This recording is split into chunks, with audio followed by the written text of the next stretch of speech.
Singing that crazy song as we start our. Oh, there we go. Hello. Thank you for joining us on OreAni. We are It's been a while. live. Yeah, we got a friendly ghost, Nick, back. He hasn't been here since Google Plus days. How have you been doing, Nick? Oh, same old, same old. Watching quite a bit less than I used to because I used to what? I think watch at least what 75%. 30 like 30 things a season. Well, joining us, we also have Jessica, Hello. Albert, and then Konnichiwa. and Vinny's back. Yay! Hello, hello.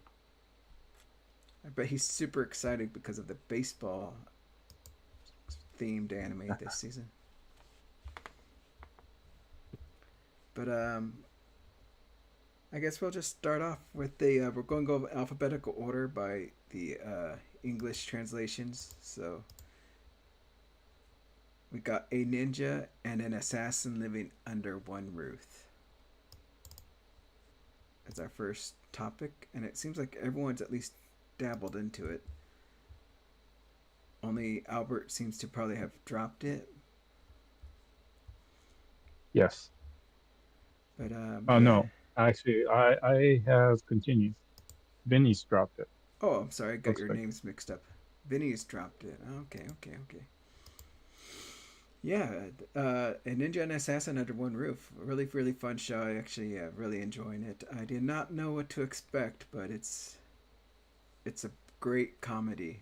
Um, I believe it goes by the short name Kodo or Ninkoro, right? For ninja and how do you say Kodotsuji for the assassin? Russia. Kodoshia. Oh, I think I was trying to Yes. see assassination or whatever. But yeah, it's a short for both of their names or professions, I should say. But it's been a very very fun show to check out and watch. We got a rogue ninja who has left the village, and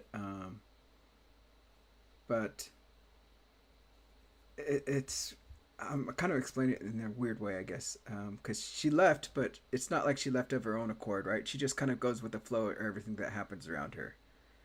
So she was told we're leaving, and she kind of got roped into it and left, and now she's being hunted by other ninjas as a runaway ninja, right? And she just so happens to run In into, modern day Japan. and she just so happens to run into Koga, which is an assassin, and with this fateful meeting, a pair um, that just works so well with each other is born. Because Koga is really really good at her job, while the ninja girl Satoko is terrible. But she excels at one jutsu that turns everything to leaves, which is perfect for cleaning up any evidence. And it just so happens that the assassin is the opposite, where she's very bad at cleaning up, but she's just perfect at killing. So these two are now working with each other. And it tends to follow more or less Satoko as she goes around trying to live her new life as this cleanup crew for Koga, and also running into other ninjas along the way while helping Koga to raise in the ranks of the assassins.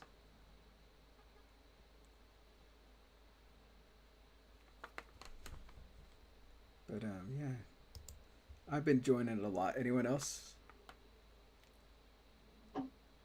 Yeah, I've been enjoying it too, and I especially like the episode where Satoko decides she wants to get an actual job because she's never had one before. And Koga says, "Well, why would you want a job when we can make $800,000 in 20 minutes or whatever the numbers were?"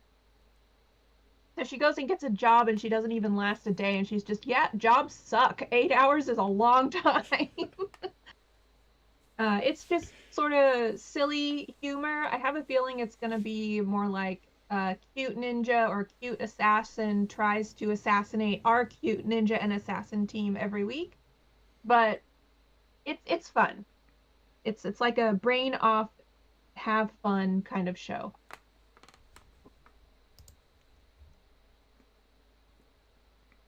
Yeah, pretty much. I agree, and it's been fun.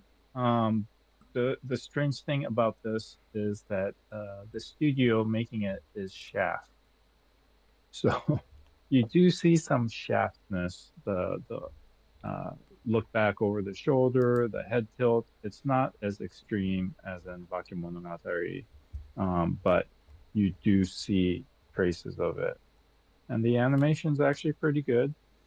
You see other ninja characters in the OP, I think, and you think, oh, they're going to be a recurring character. Nope, they show up Nope. once, are promptly killed, and turned into leaves. Bye bye.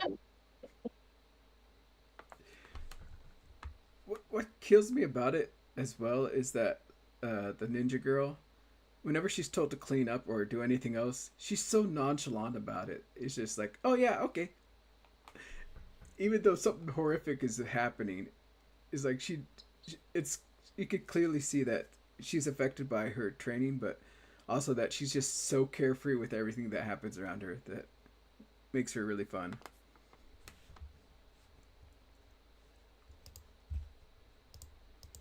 But other than that, let me see here. I don't think there's much else to say about that show, right? I think it's a good recommendation just to watch and relax and have fun. Mm-hmm.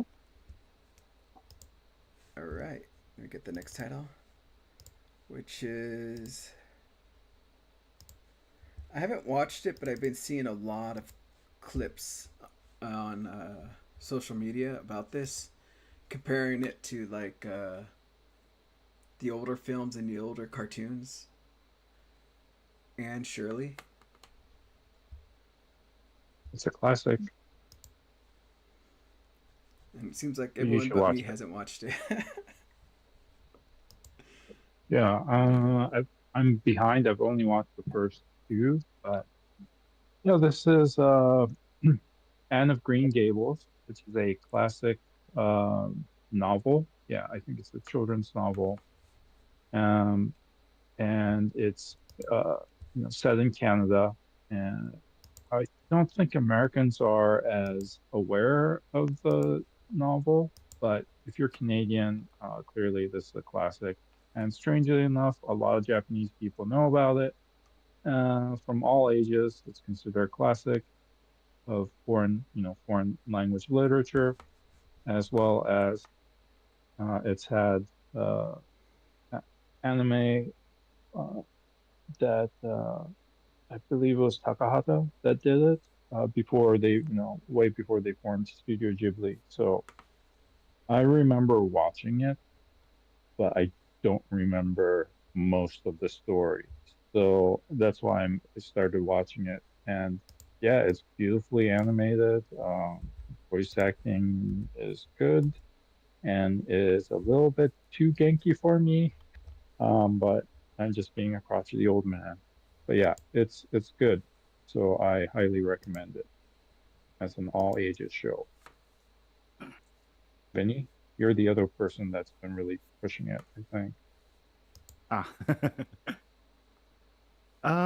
Let's see. I believe the originals from 1979 was at 2 seasons. It's a 4 core series, so about 50 episodes, and this time it's gonna be 24 episodes.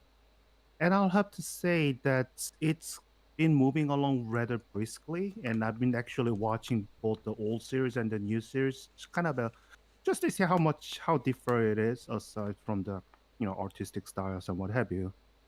And I believe the fifth episode just aired this week, and that kind of translates to episode 28 in the old series, which is already halfway there. What What happened is the? that they trimmed a lot of what they consider unnecessary back and forth and flops and fillers. In original series, there's a lot about idyllic scenery that's pans out for good a minute at a time. And in new series, there's almost none of that. I mean, the sections where they want to portray that flows with the story, they will show it, but it's not. They don't just waddle along for hours and hours at a time to remove a lot of those unnecessary fillers. So, as for the other things to consider, I guess it's just a change. I guess it's just the time of the era, settings, and the style of it. In the original series in 1979, there's a lot of a narrative. There's some guy who explains things for the viewers as to what happens this, what happened that.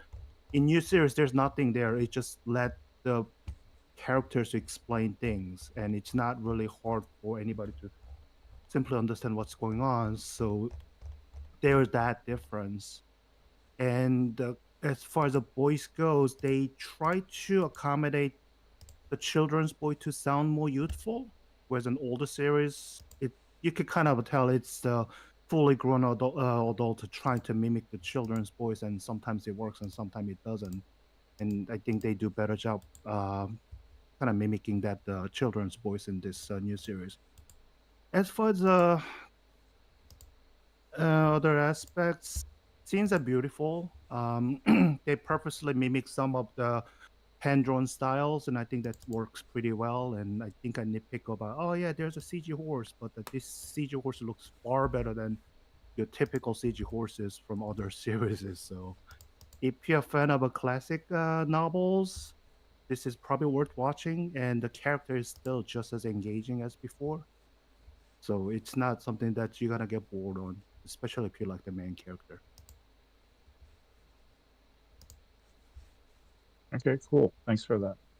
Yeah, so the original was aired as part of Sekai Meisaku Gekyo, means like world, I guess, literature, yeah, theater. So it was meant for younger audiences, although everyone watched it, I think, back then. And so the narration was pretty common, even when for Heidi of the Alps, there was a narrator explaining things that was, maybe not too obvious for kids. And yeah, there was a narrator in Dog of Flanders too. So these are all classics. But yeah, I think you're right that it was a style that there was more narration, especially because it was for younger audiences. Have either of you read the original book? No, Okay. I probably I should. I did as a young girl, so it's been a minute since I've read it, but from my dim memories of the novel, I believe that they're really capturing the essence of the show and the characters, and especially the setting. They have nailed Prince Edward Island and made it look so gorgeous. There's a shot, I think, in the second episode where Anne is looking at a flower and there's a bee on the flower. And I don't think it's a CG flower. It's fully animated. It looks so pretty. And you get why this young girl would be so taken with with Green Gables itself. One thing I've noticed on Crunchyroll is that the subtitles are sometimes quotes taken directly from the book. Yes. Matthew has a couple of verbal tics that they have reproduced in the subtitles. And same with Anne. She has some turns of phrases that she uses quite often, like bosom friends, the lake of shining waters, all of that kind of stuff they've recreated in the subtitles, which I think is really cool because it ties back to the novel. And where I grew up, we were 20 minutes from the Canadian border, and let me tell you, they have so many spin-off shows and TV series and TV movies of Anne of Green Gables based on those books. because there's an entire series of books. I think there's like 40 of them. So I kind of grew up with this story, and even though I'm really enjoying the anime, it's not really breaking any new ground or doing anything new. So I'll continue to watch it, but there's probably going to come a point where I might drop it just because I've seen this so many times. And that's not a critique on the show itself. I think that it's a great entry point for people who either haven't read the novel or haven't seen any of the many, many, many TV shows and movies that are out about this time period and these characters.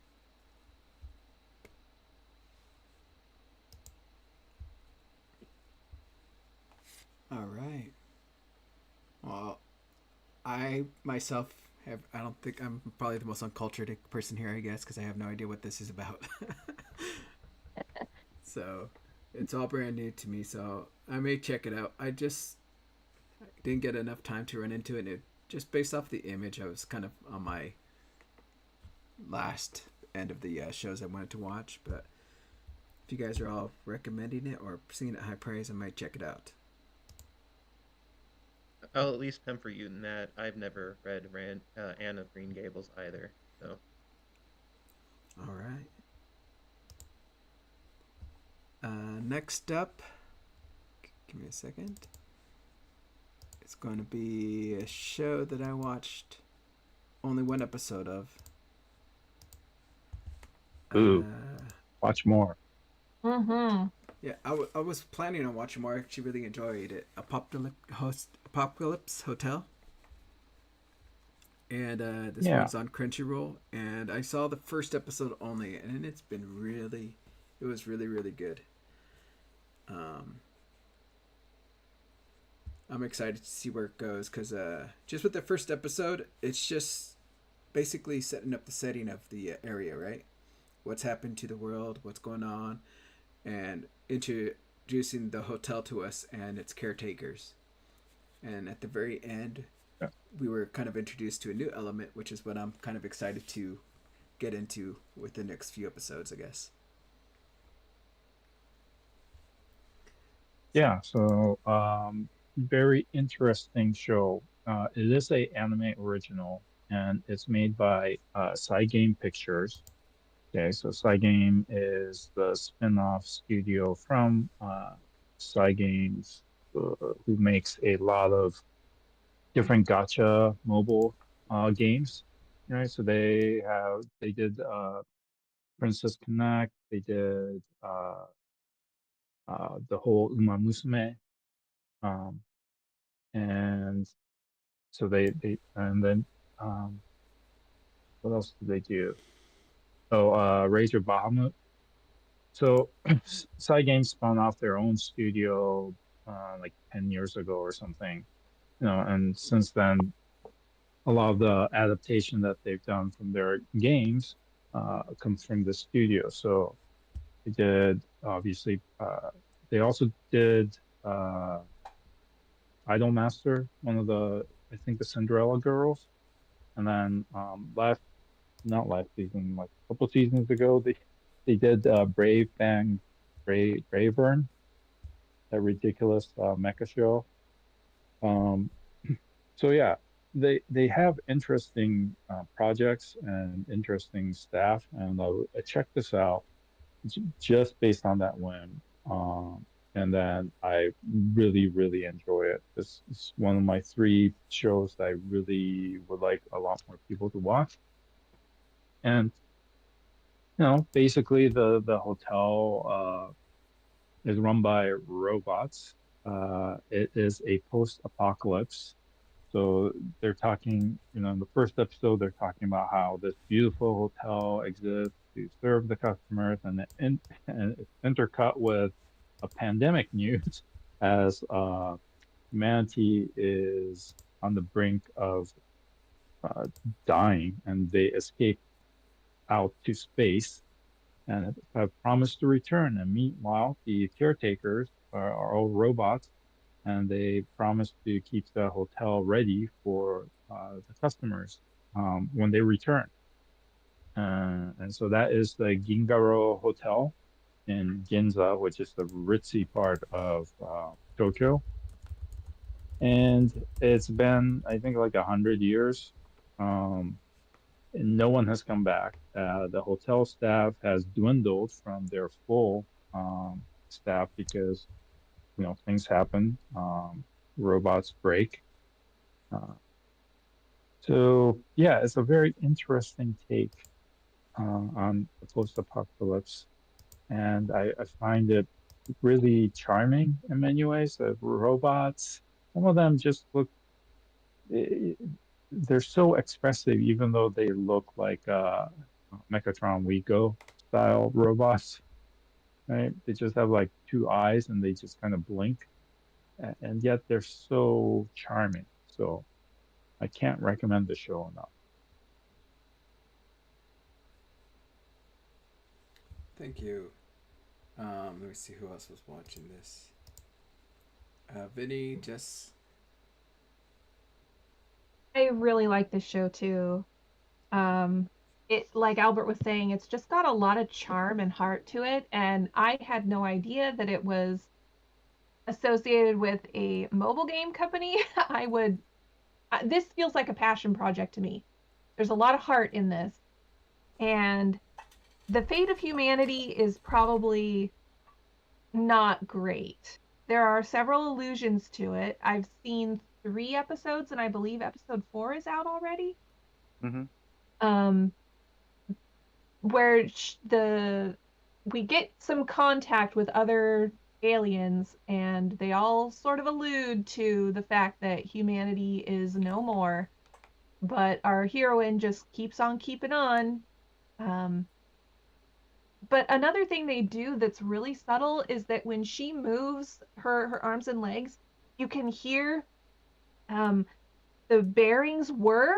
You could hear this real soft mechanical noise when she's moving around in some of the scenes, and I really liked that touch. But it's a cute show with a very sort of sad undercurrent to it all, because these robots are pretty much doing what they were programmed to do, and the people that programmed them are not coming back. And so they will just continue to wait for them like a little puppy at the train station, like Hachiko, or forever. But yeah, it's actually pretty cheerful, all of that considered. It's strange. And I do really like this one.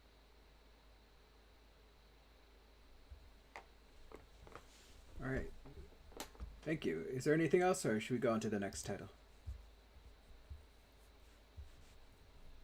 I think we can go to the next one. Let me see. What do we have here?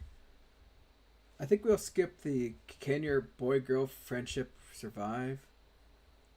It's just a rom-com, typical high school love. But we'll go to the next one, which is the Ballpark, which is what I thought Vinny would absolutely love, with him being a baseball head and all. That I do. I watch a lot of baseball stuff, even if it's crap. So I've actually really been enjoying this, and I can't wait to hear what you have to say about it, Vinny. So this series is about, mainly focuses on a salesboat girl who works in this baseball park in, I believe, in Chiba, who is perpetually underdog. They're not really well-performing team by any stretch of means. And she just started this part-time job as a girl whose job is to basically walk around and see if anybody wants a beer, and she'll pour one and, and take money, which is also a lesson in the difference in baseball culture or baseball viewing culture between the US and Japan. Because if you ever go to baseball game in the US side, you don't see girls walking around with a mini keg on their back. You see the guy in an ice box with a bunch of Coors and Budweisers in a can, and they'll scream around and sell those. They'll pour one for you so that you don't throw stuff at the park. So this is as much about learning lesson on baseball culture in Japan as anything else, because it also introduced other characters, including the foreign baseball player who's basically trying to resuscitate their career and bring it back to the stateside. And you see those aspects of it. You see some of the veterans who's on their last legs, and the one episode even covers little bits about announcers. You know how she has this little bantering with one of the players that's been going on, and they kind of become a mini attraction by itself. And it mainly focuses on interactions and pretty much a daily business in and around the baseball park. So to me, I can definitely watch this type of series because it doesn't focus about the baseball game itself, where wins and losses and all this greediness to it, or all this slide and dive until you die kind of things. It doesn't have that, but it's really more about things that's happening in the ballpark in itself, which it's puts a different perspective of the game as well as the anime in itself.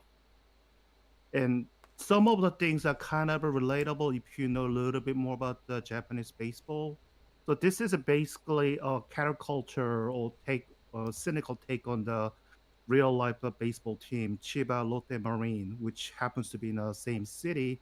And they're kind of a team that's perpetually stuck in the fifth place, just like this Moro-san team in the anime. So they're kind of parallels in a lot of ways. So if you understand a little bit about the Japanese baseball, it's also interesting to watch and try to make a comparison in itself. As for those who doesn't have much interest in baseball, I probably cannot recommend it simply because you kind of have to like baseball to be able to enjoy this show, even though it's not solely focused on baseball game. But it's definitely more enjoyable if you are used to go seeing the game and knowing how it feels like to be in the stadium with bantering with the fans and players, all those atmospheres and what have you. Um, so yeah.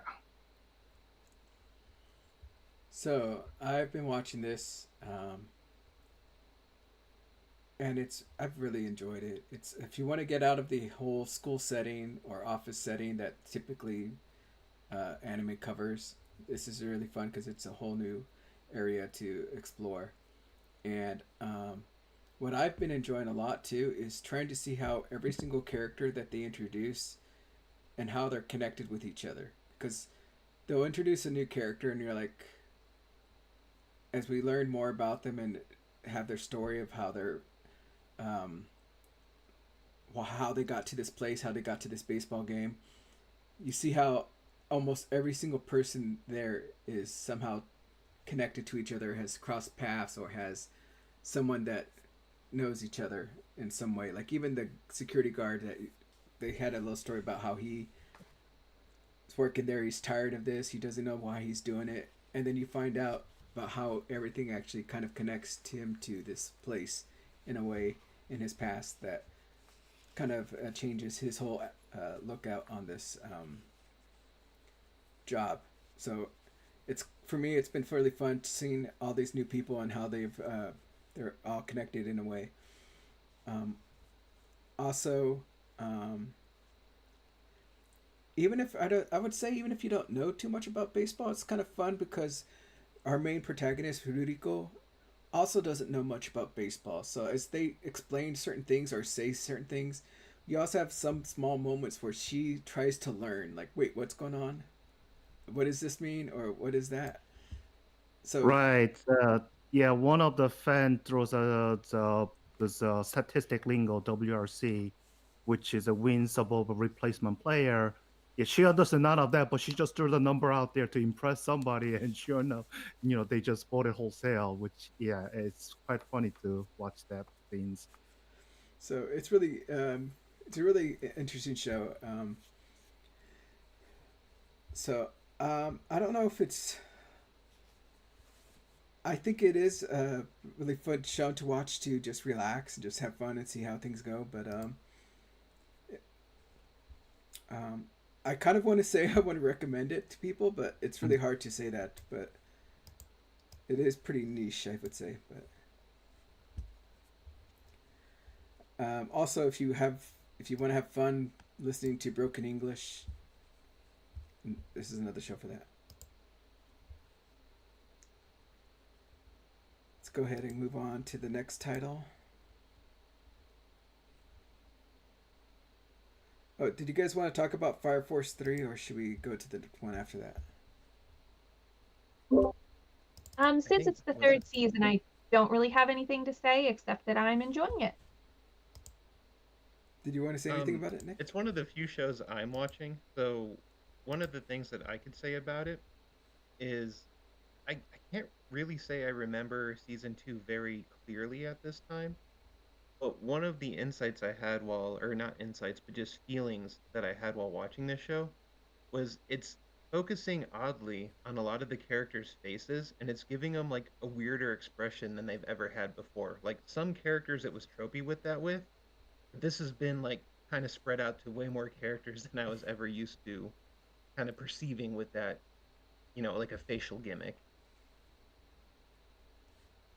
But yeah, I mean it is Fire Force season three. All right.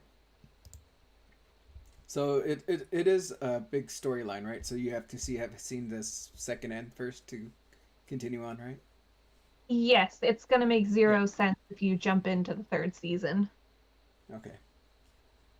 But one of the more interesting things about it to maybe not entice someone to watch it, because like if you're watching it already, that's one of the things.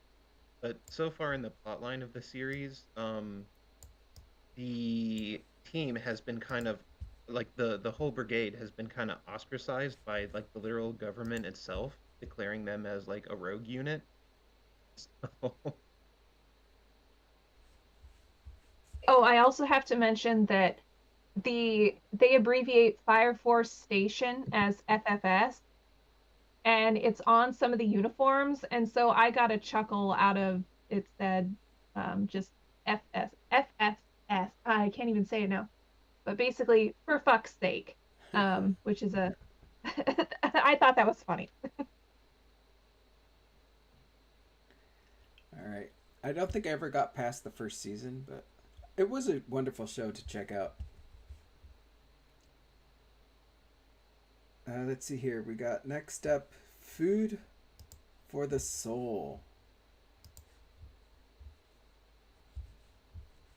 I'm not gonna try to say the Japanese title.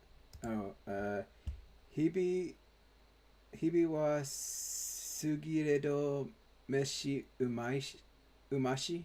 Sorry. Yep. Good. So, this I picked up.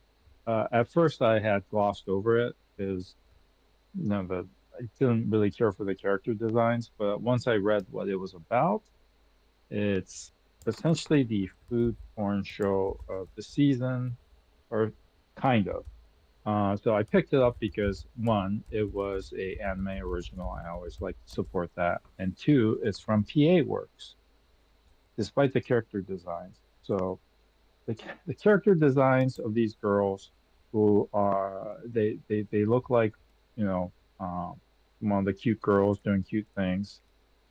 So you think, oh, it's high school, maybe middle school. No, they're actually in university. So there's a disconnect there. Um, but they are at university, and it revolves around this one girl who is super shy.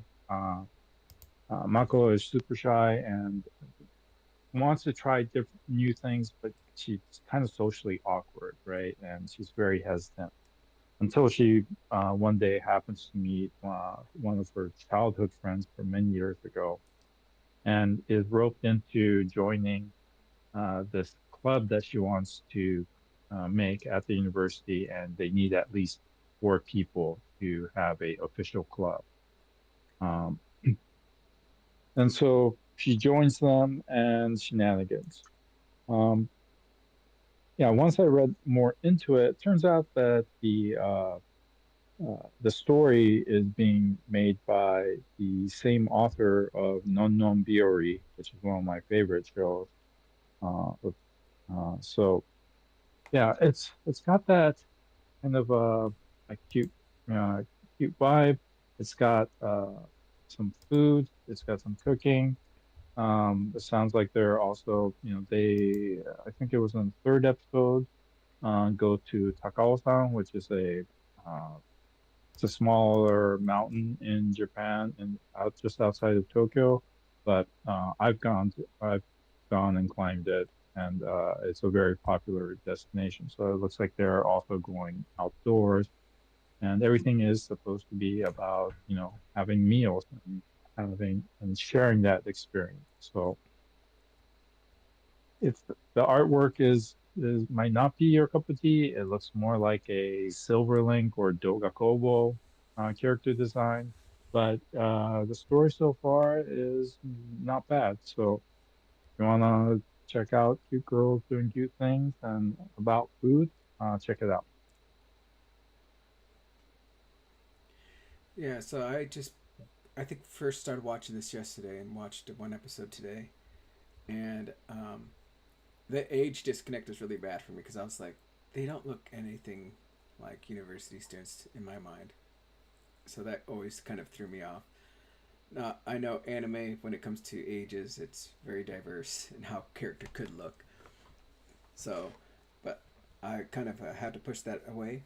But the only other thing I would have to say about this was it's no like the isekai food show that you're always talking about, but the animation about the food that they've been cooking so far has been pretty decent.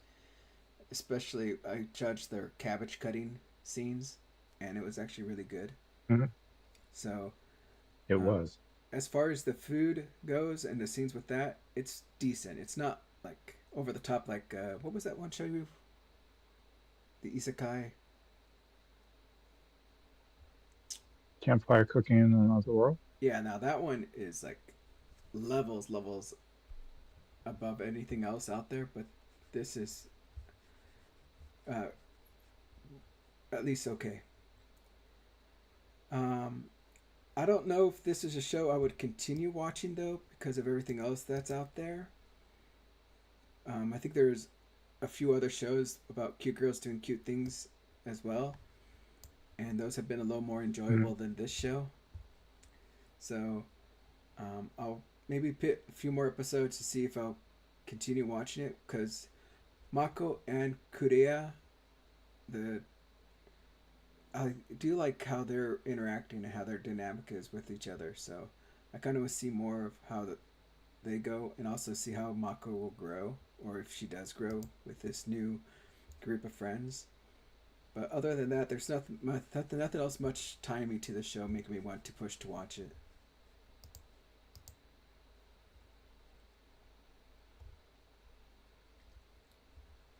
What about you, Vinny? Uh, Only thing to add is that yeah, this is one of those cute girls doing cute things slash slice of life type things. There's not too much ups or downs. It's just basically just watch the episode and enjoy it. I guess the main only other things to add is that it plays on the whole stereotypical notions of college is for really just slack up and enjoy the life kind of thing, where these groups are kind of popping up left and right. They claim to do something, but in the end, they really don't do anything other than just party away.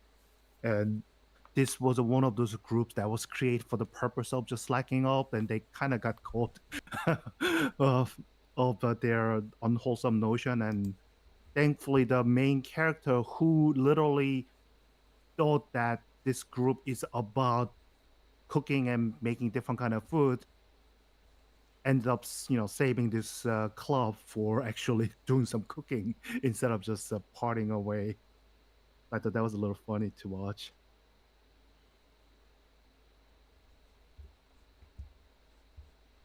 All right. Let's go ahead and move on to the next show. This title. This title, I will say, is a really hard show to watch. Not because of what it is, but because of where it is. It's one of those few shows that's on Amazon Prime. Uh, from Old Country Bumpkin to Swordmaster. And I remember hearing something from, I think it was Albert talking about it and how it is a manga and a light novel. I've only read the manga before, and it's very different from the manga if you've read it. So if you're going to go into the show with the sense from the manga, I would say kind of forget that because the anime tends to, I think they try to ground things more into like a realistic state rather than how in the manga it's very flashy and very artistic with how it does everything. In the manga, when Barrel fights, it always seems like he's in this zone where he's kind of like focused. He's very methodical with everything he does. While in the anime, he's struggling. He's trying, he's really putting in effort into everything he does. So while he does have the skill, he doesn't come off as OP as he does in the manga, and um, that's the biggest difference between the two, I would say. But also, the anime also has been filling a lot of backstory and adding a lot of depth and changing actually the story of some of the characters, I would think. Especially, I think it was the second episode. It went more into detail about the commander of the Royal Order and her time with Beryl, which I don't even think they really went too in depth in the manga. But as they went into it within the anime, it was a nice story and how they showed their interactions with each other. I'm kind of sad that they didn't go with how the manga went because the manga is very impactful with a lot of its moments. But I have to say the anime is being pretty decent and it's somewhat enjoyable in its own for what it is. I guess Vinny, you're the only one that's still watching it, or Yes, for somehow I managed to not to drop it. It's your typical that old man who likes to kind of self-depreciate himself, but others are all say, "Oh no, you're underselling yourself. You're great. You just don't know what your worth is." Kind of a series. So if you're kind of sick of that trope, this is really not for you because there's really nothing new to add. There's no surprises to add on to this.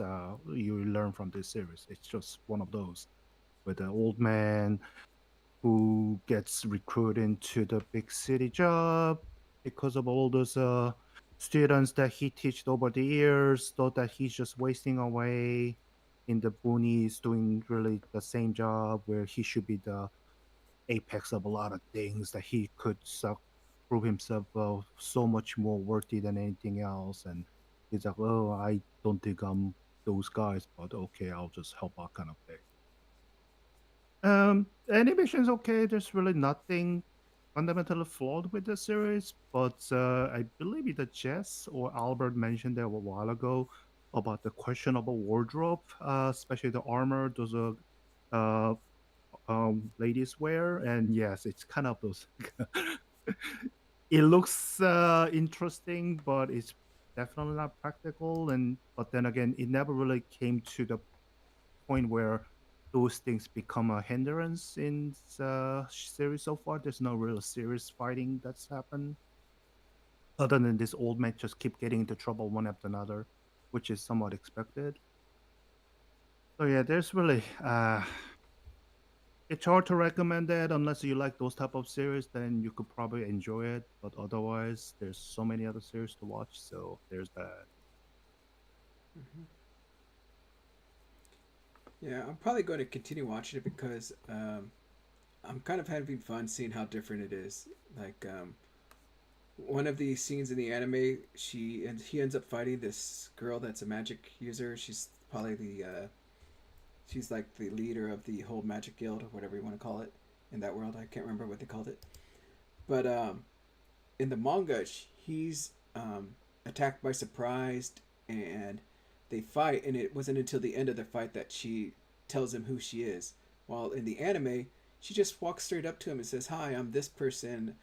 Uh, it's so nice to meet you." And then she finally is like, I've always wanted to see how strong my powers are. And then they kind of get into this fight as they walk into an open area so that they can battle. So there's quite a big changes in these things while it's still going in the same direction. So I'm kind of going to keep on watching it to see how much it differs from the other.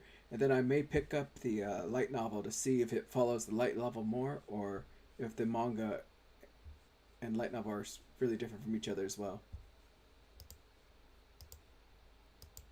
Yeah, you can report back on that. I'm kind of curious because I have no interest in reading the light novel. I really do enjoy the manga, but yeah, I guess if you like fantasy and you like a protagonist who's not in high school, then this is something that you could recommend because uh he is I forget how old is he supposed to be, but I would think he was in upper he acts like 40s, he's right? a middle age, right? Yeah, and his his dad is one of the horniest mans alive for his son. He's like, I need you to go, hook up. So give me a grandson. I need a grandson. I need a grandkid.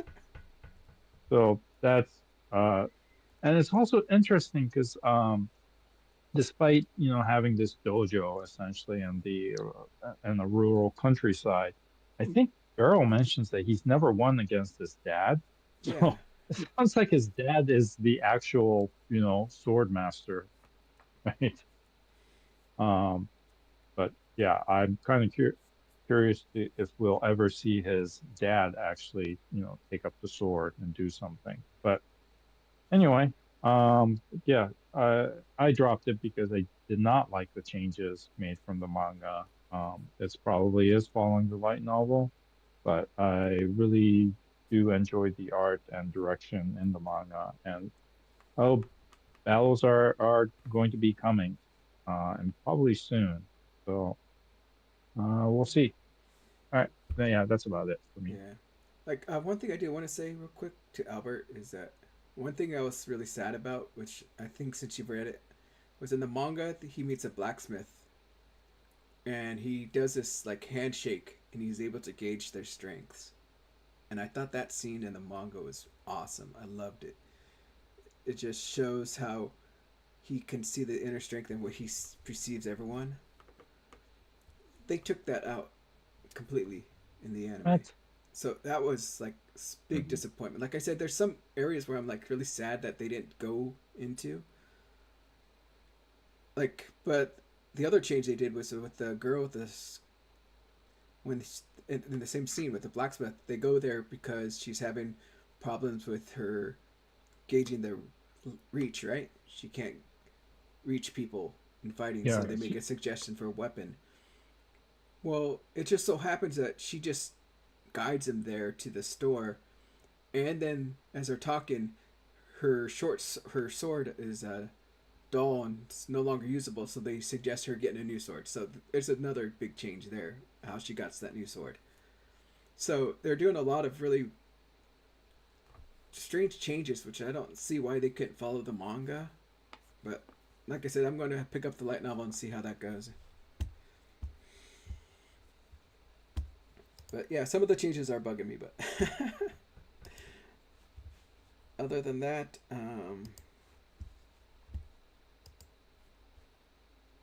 let's go ahead and move on to the next title. I think we can skip I'm an Evil Lord Galactic Empire since no one's gone past 3 episodes, it seems, or they dropped it. What's this title, Nick? I don't know what this is. Ku kakushite makina-san. Oh, okay. I'm not surprised you haven't heard about this one. I was actually talking to someone on Discord, and I didn't realize this was coming out. And when I looked on the website I get stuff from, it was, being circulated by someone who's not. But this, let me tell you, is an 18 plus anime. It's one of those ones that is basically a censored hentai. Like, it does the things hentais want to do, but doesn't actually show what hentais can. So I needed to say that because the plot of this series is the protagonist of this show finds out that his classmate is an android whose only goal is she's a walking toy, if you will, of an android. And like one day she got like her house blew up, so she's like falling apart, and she picked the one person in the school who she thought could like fix her up quite a bit. And now he's kind of like along for the ride of keeping her in the state of minimal repair, and the fact that she's an android is secret, while she constantly tries to kind of like hit on him because that is her purpose in life, but she actually doesn't know anything about it. She is an AI android, and she has been blocked from being able to look things up via the internet. So far, the couple episodes that I'm into it's really a gag show, despite being, this kind of like this hentai pretext, because she has a Fujoshi classmate who's been telling her things, and that's the only concept she has about what she needs to do. And a lot of the humor in this show, for example, comes out to that there is an instance where uh, he has to like put her leg back in because it like fell out of the socket joint, and one of her classmates caught a glimpse of her being taken away by someone because he has to put the leg back in, and she's looking her concern for her friend. Well, she just hears the voice of her friend saying, oh, like, like, and they didn't dub this well, but it's like, that's the wrong hole and stuff like this. And her friend's like, what is happening to my friend? So it's kind of funny, but it's got one of those like only Japan can come up with its synopses. You kind of made me think of a show called Yamada's First Time, but more extreme, where Yamada's trying Yeah, to have like this a one, but yeah, fun. like I don't know if the series is going to keep it up throughout the whole thing, but the first few episodes, she was just kind of like hanging around this dude's room without like wearing anything, and he complains about it at one point. So she's able to like generate this like bodysuit overlay thing, and I don't exactly know where the series is going, but I was kind of I see the charm in the sitcom that it's doing with the dialogue and the situations it's trying to produce. In the opening sequence, I see the one friend who I mentioned just a little bit ago has like a taser. So I think she's always going to be on the lookout for this person, but I'm not sure if she's ever going to figure out, the identity of the schoolmate that's helping her friend or not. But I'm kind of just along from the ride because I want to see what like crazy scenarios it produces. I see. Interesting. Let's go Yeah, ahead. you check this thing out and it just starts with a big old like 18 plus splash screen every single episode. All right. Let's go ahead and go on to the next title. I think this is one of the another like super top ranking shows of this season. How do you say this again? Kulun? Generic romance? I think it's more like Kowloon is Kowloon? how the English pronunciation. Yeah, like KOW, like cow, like COW, Kowloon. Although I believe in it's Cantonese. In Cantonese, it's more like Gao Loon. Hmm. I can't obviously pronounce Cantonese, but I do know that it means nine dragon. But yeah, this is a manga um, written by the same author as After the Rain.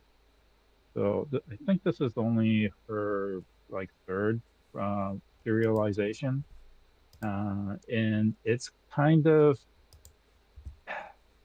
from the artwork you can tell that it's very retro. It's kind of got an 80s feel to it, just the character designs and everything.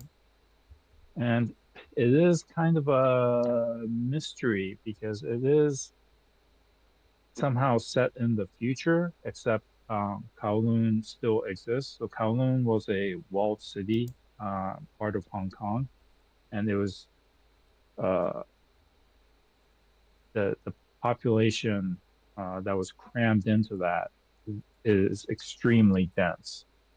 Eventually, it was taken apart essentially. Uh, but in this story, it kind of still exists. There is a giant floating sci-fi thing up in the air and that everyone can see. And as of I've only watched episode 3. I'm like 2 episodes behind. Um, it kind of takes place in there, and there is kind of an office romance thing going on with two people and a realtor. They're realtors, introducing people to uh, different apartments that are in this place.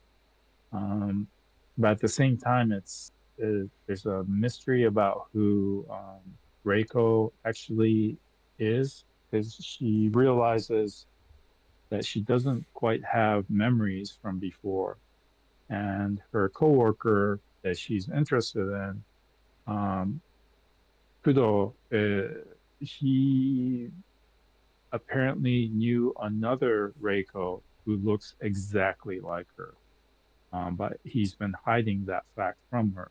So it's all about, well, is she really that previous Reiko with the same name, or is she a different person? Is she, I don't know, it's sci-fi, so is she a clone? Is she, does she actually have her memory wiped? What's going on? And so it's a lot about this mystery and this atmosphere of somehow when people end up in Kowloon, they tend to want to stay in Kowloon, which is weird. And I don't think we've really seen what the rest of the Hong Kong and the rest of the world is. Um, but yeah, I highly recommend it because I just really enjoy the show. And also not high school.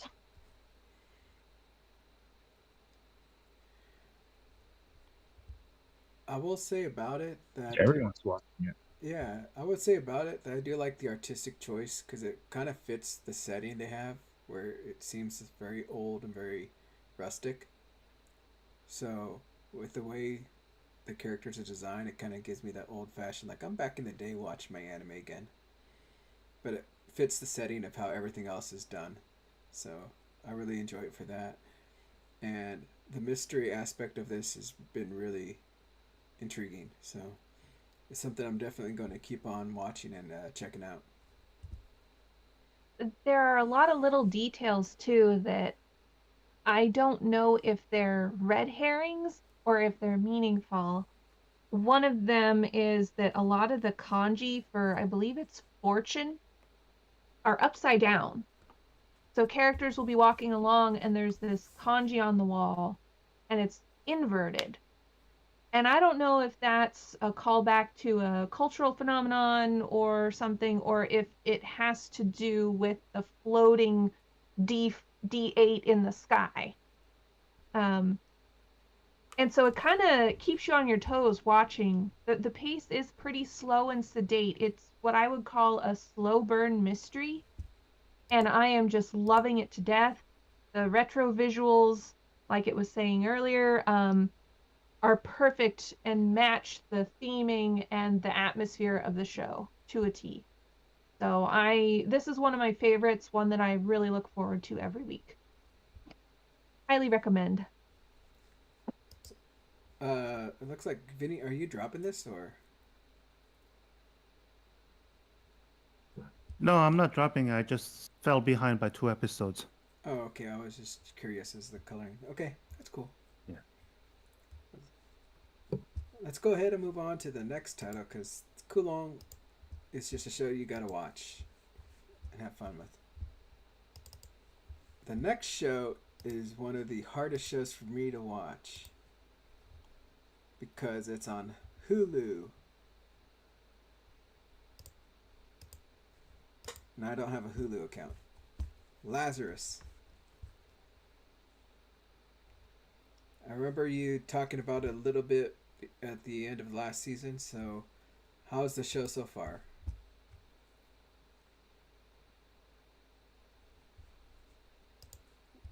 Jessica or Albert? Wait, who are you talking to?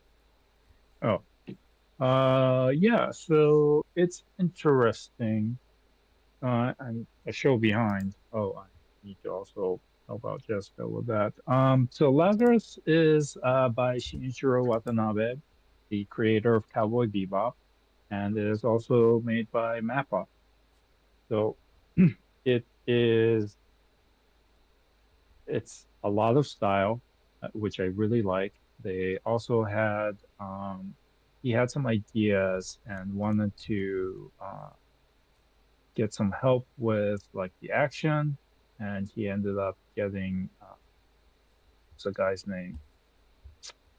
I need to look it up. But he got the stunt coordinator from the John Wick franchise to help out, and the guy was so interested that he actually has, I think, action director credits with the show. So, Chad Stahelski, that's his name. So yeah, there's a lot of cool animation. The story is the questionable point. So it's set in the future. A world-renowned scientist, Dr. Skinner, has created a wonder drug called Hapna that is almost like a cure-all. But I don't really understand how it works. It has relieves mankind from all kinds of pain. So it is both a painkiller, but it also gives you euphoria, so the young can use it as a drug. It also, I don't know. There's some other things that apparently it can do. However, it you know after introducing this drug, Dr. Skinner disappeared, right? And then he suddenly appears 3 years later saying, oh, by the way, that drug I created that everyone in the world, everywhere has taken because it's such a great drug. Yeah, that's going to kill you. I'll kill you after I introduced it in 3 years' time, which is about now. So good luck with that. So that's kind of bizarre. It's not how drugs work, but never mind that. And a organization gathers a team together to try to track down Skinner and find out, the truth behind it and get a vaccine for it, I guess, or not a vaccine, but an antidote for for Hapna. So okay, so who is this organization? Don't know yet. Why only have 5 people? Don't know yet. Don't know if they're the only team or if there's other teams. I mean, clearly other governments, governments all over are interested in trying to find Dr. Skinner, so they're all competing with each other. Is a team of 5 people really the right way to go find one doctor who has now controlled the fate of humanity? I don't know, but there's a lot of cool moments in this journey. There there are some like weird things that is throwing me. So like in episode 2, they have to go find they track down an address, and they're going to a couple of the team members are going to go check it out, right? It's kind of like a fallout shelter. And so I think they're in New York, but they drive to Arizona in the US. I'm like, you can't do that in a day. So what's going on? Uh, so things like that just kind of yank me out. Whereas if it was completely, it was set on Mars or something, I wouldn't have this problem. So yeah, it's something I'm definitely watching, definitely interested, but I just don't know if it's going to land, stick the landing. Or I don't even know if it's going to get to that point, right? Because so much could go wrong in the story. And I think that's the weak point. But yeah, that's my opinion. I would definitely have to agree that this anime is style over substance for sure. The story is the weakest point for me, but usually with Shinichiro Watanabe anime, that's been the case. Unpopular opinion, I'm not a fan of Cowboy Bebop. Samurai Champloo was okay. Again, these anime have style for days. That's what they do best. And in this one, I feel the same way. There's a lot of connective tissue between the way this feels and Cowboy Bebop in terms of the characters, the way they're designed, the way they are presented. So I think if you are a fan of Cowboy Bebop, you will probably really like this. Me, as a not a fan of Cowboy Bebop, I love the animation, the stunts, if you want to call them that, in this are incredible. It's a feast for the eyes. The escape scene in episode 1 was just a joy to watch. Really, really cool. I'm sure that there are going to be clips of it on social media all over the place because it's just phenomenal. But the story is definitely leaving a lot to be desired, at least for me. But I will continue watching it because, if nothing else, it looks pretty. So, as far as recommendations, should I go out and try to get to watch this, or should I just wait? I wouldn't pay money for a subscription just to watch this. But that's me, and I'm a cheapskate. Okay. That's all I need to know. I already have too many subscriptions as it is. But okay. So that was Lazarus, right? Mhm. The next Oh title. yes, and a very. Oh, go ahead. Go ahead. Never mind. Oh, were you going to add something? No, no. Okay. Next title is something I have no idea what this is. Let me see if I can find the title card. Mayabashi Witches. Yeah. What is this? I'm looking at the picture. I thought it was like an idol thing, or is it not? It's a magical girl show with idol overtones. Let's see how best to explain it. It takes place in our world where 5 girls of, the typical magical girl age meet up with a talking frog, and they all get taken to this weird little sort of interdimension, where they have magic powers in that interdimensional space only. And if they help enough people, they'll gain points. And once they reach a point level, they'll become riches for realsies. So, first things first, the character designs are exquisite. There's a lot of detail present for these girls. Their outfits that they wear, the hairstyles, I really, really like them. Very attractive character designs. And the costumes that they wear, they don't have just one magical girl outfit. They have 3, I think. And so I'm on episode 4, and it's typically the girls are getting to know each other. You're kind of getting an idea of their personalities, and it's a help person of the week type situation, but I have a feeling it's going to go a little deeper than that. Because, mild spoiler, we find out that one of the girls, Azu, is actually struggling with her weight very much. And when she's taken to this magical place, she's using her magic to make her her ideal self and her ideal appearance. So it's actually trying to tackle some sensitive issues. I don't know that it does it perfectly necessarily, because there is a woman that the girls are helping who is an overweight model. That's what she has made her career for, is modeling plus size outfits and whatnot. And so she comes to their little shop, and they do a song and a dance and gives her confidence, and she moves on. And I kind of was hoping that Anzu would take a page from this model's book and also gain confidence and show her real self to her friends.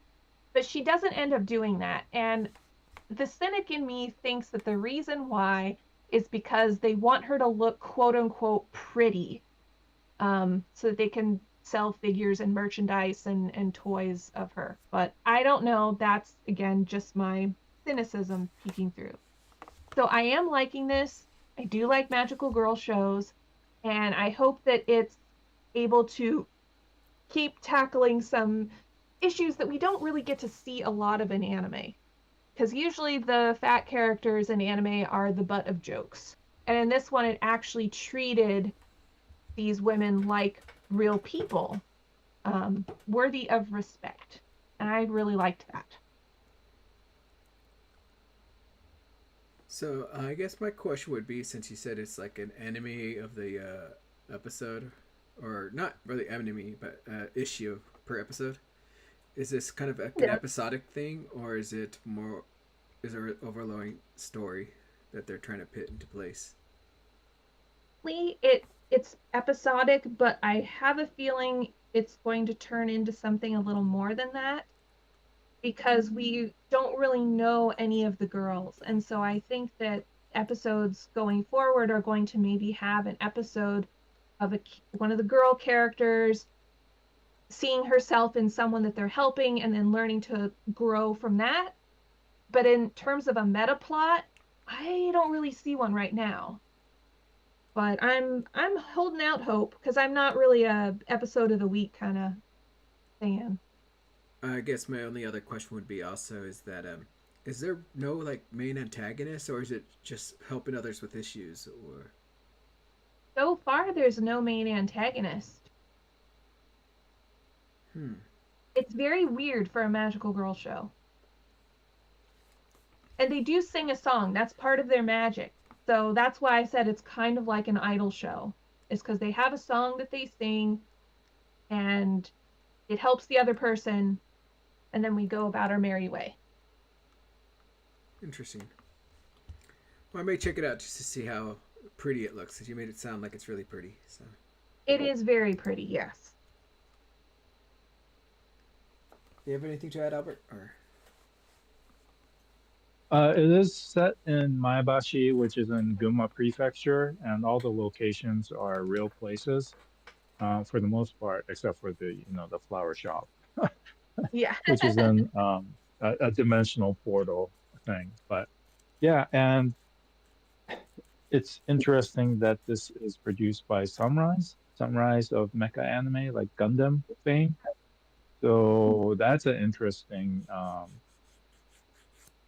I guess partnership, or because they are actually making the anime. Other than that, I remember they have like a collaboration with a couple of like some of the food I think that are featured are actual foods from a company that they're collaborating with, and I think there's another collaboration, but I can't quite remember. So yeah, it's a real life location. You would think it's, you know, for those kinds of shows, it's about the location, but it's actually not. It's about these girls trying to grant uh, wishes, but it's not like a surface wish of what people want. They try to delve in deeper to find out, you know, what is it that they actually want, right? So in the very first episode, well, if you're gonna watch it, I'm not gonna tell you, but it's some girls have the idea of, oh, you know, this person is struggling with A, so we need to fix it, right? Which is not what they actually want, what their client wants. It's more than that. So it is it's interesting. And we'll see where it goes. You know, I bet the other collaborator is the maker of the disposable camera that the main character inexplicably uses. I have not seen one of those since I was in high school. The Polaroid cameras. No, it's not a Polaroid. It's the really old ones where. Oh, I know what you're talking about. The Kodak where it goes. Yeah. You're winding the film on the inside. Yeah, one of those old young kids. You won't know what the heck I'm talking about. All right. Let's go ahead and move on to the next title. Looks like it's another title with just you two. It's Mobile Suit Gundam, but Quack. what did you say? I've been calling it Quack. Oh, that's how you say that? I was like, how do you... No, you say it's pronounced Quux, but... What's with the G in front of it, then? Guac. Gundam? Guac. G Quux is how you're supposed to say it. Equac. Oh. G Quack. Quack, quack. And many thank yous to Albert for finding a video on the history of the timeline that this is based on. Yeah, so this came out last season as a movie called The Beginning. And when you know, it's a new Gundam project, so of course I'm gonna go check it out. And there's a movie and it comes out in the US, of course I'm gonna go check it out. I get into the theater, start showing, and I'm like, what the hell? Yeah, so it turns out it's an alternate timeline to the Universal Century timeline, which is the original Gundam, Zeta Gundam, Double Zeta, and all that. Okay. So in this story, which is by the initial proposal was by Hideaki Anno of Evangelion fame, right? And his Studio Kara, is doing the anime. And so turns out in this timeline, it's a doujin, it's a fanfic. It's a what if Zeon had won the 1 Year War, right? And that's what happened. So in this timeline, Char himself goes on the reconnaissance mission and steals the Gundam for Zeon. And because of that, things change. And towards the end of the 1 Year War, the Federation attempts to drop the Solomon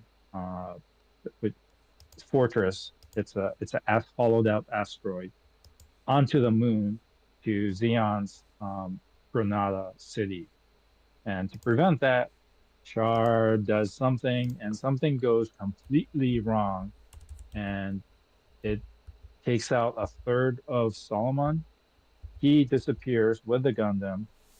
Granada is saved, but to have one person and one mecha destroy a third of a falling asteroid, that's incredible. It's incredibly dangerous. And they don't know how it happened, but it has to do with new type abilities that the show goes into. But that's how it kicks off. And then you jump forward 5 years, I want to say. Can't remember exactly.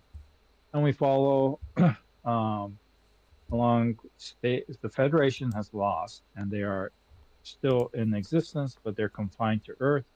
Space is ruled by Xeon, kind of. They're neutral colonies, and this takes place in a neutral colony.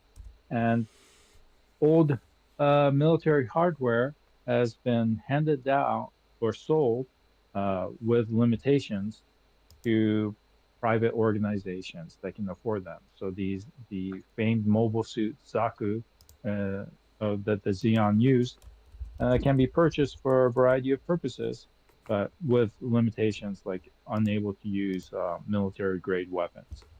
And what do you do with these? Well, of course, you're going to have clan battles. So different groups purchase Zaku's, and they, have essentially a match uh, and try to make money off of the match by people betting on these matches. So it's illegal, but people do it. And a young girl is kind of drawn into this world by accident. And her name, she goes by Matu, but that's not her real name. It's actually, I want to say Yuzuriha. Hold on a second, let me double check. Yeah, it is Yuzuriha. But she uses her nickname from when she was a kid. She's in high school, but when she was elementary school, her nickname was Matu for some reason. I don't think they've revealed that yet. And so, long story short, shenanigans happen. She gets hold of a mobile suit, a state-of-the-art new type mobile suit, and then mobile suit reacts to her. And from there, she is able to pilot it somehow because it's a new type mobile suit. She's clearly a new type, and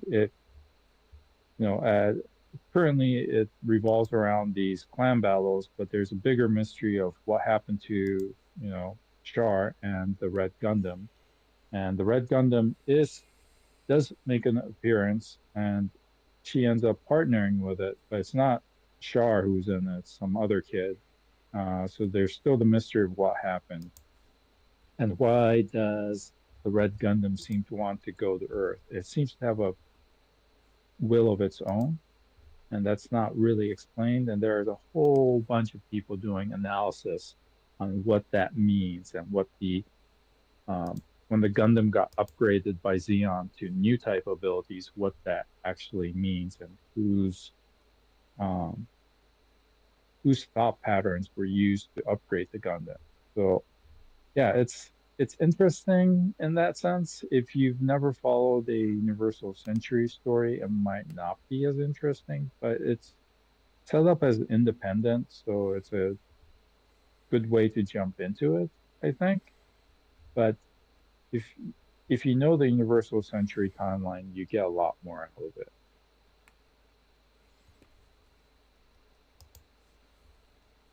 Interesting. I'd like to point out it is that interesting. the main character designer is Take, and he has illustrated for the Faust literary magazine and also for many of Nishiyoshin's novels. Nice.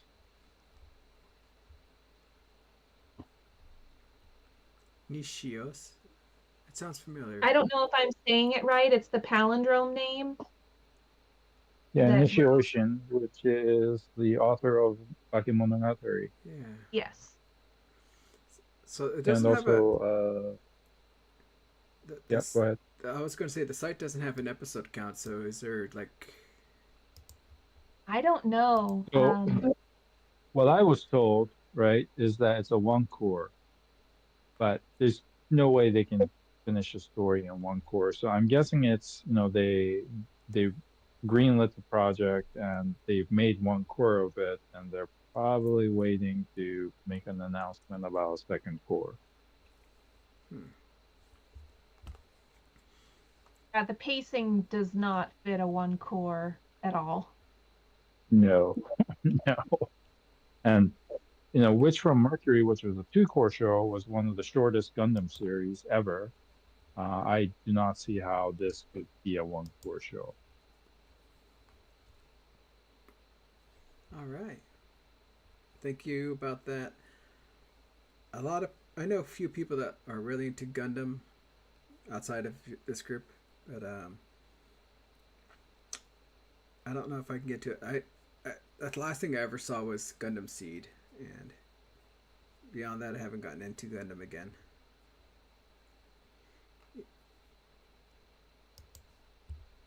Let's go to the next title. Mono.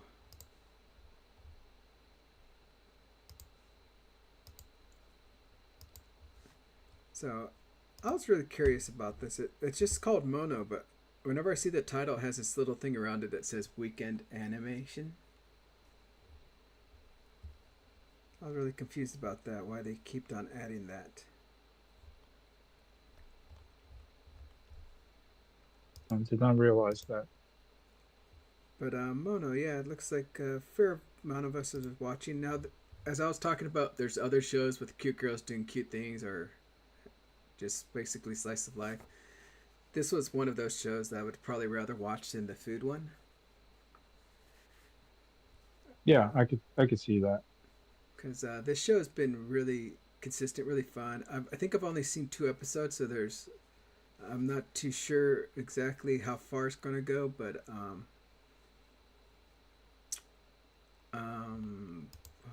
how does it? It takes place in high school, right? Yeah, they're high school. I'll let one of you guys take care of it because I just barely watched this today, so.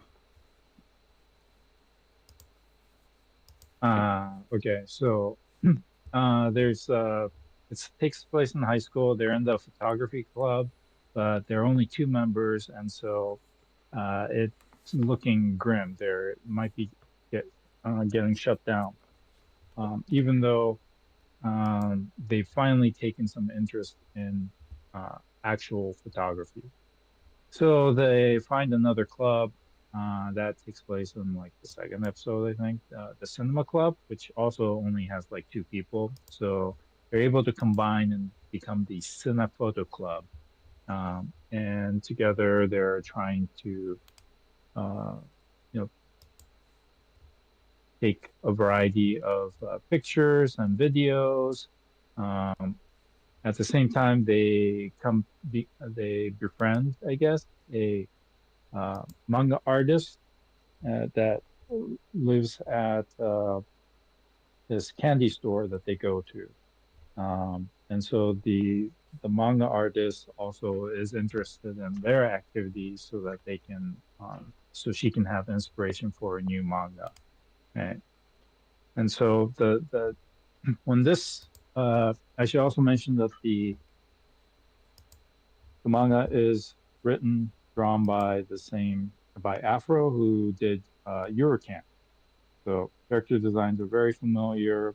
From Eurocamp that he likes to do these Google images where it's like a 360 shots and things like that. This is an extension of that, essentially. So it's when I read the manga, I just read like volume 1. It wasn't really my thing because it was a 4-panel, and yeah, they're doing some neat things, and he draws these fisheye lens shots. But when you actually see it animated, it's far more impressive. So you're doing these long exposures, or you're doing 360 views, or you're doing a video take that's attached to a cat. Action cam shots. All of these are far better when it's animated. So yeah, it's a really fun show to watch, and the girls are cute. The adults, the mangaka and her friends, they do like a moto vlogging at one point. That's also cool. Watched several of those in real life. So yeah, I think it's a good show to have been picked up, and it is definitely better animated than as a manga.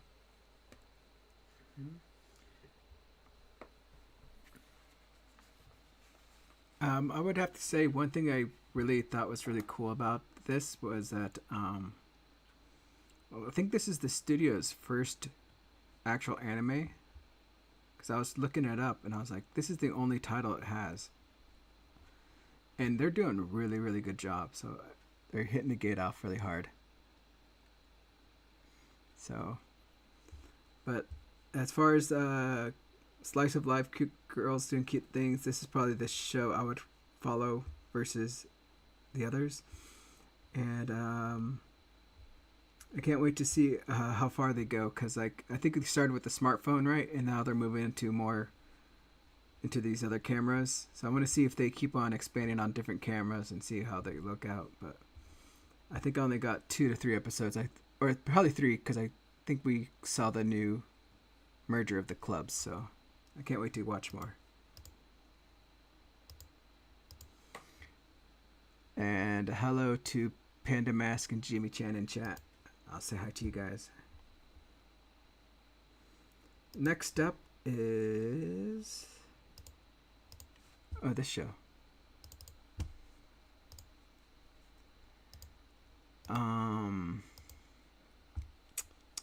There it is. Aru Majo ga Shinu Made, or Once Upon a Witch's Death.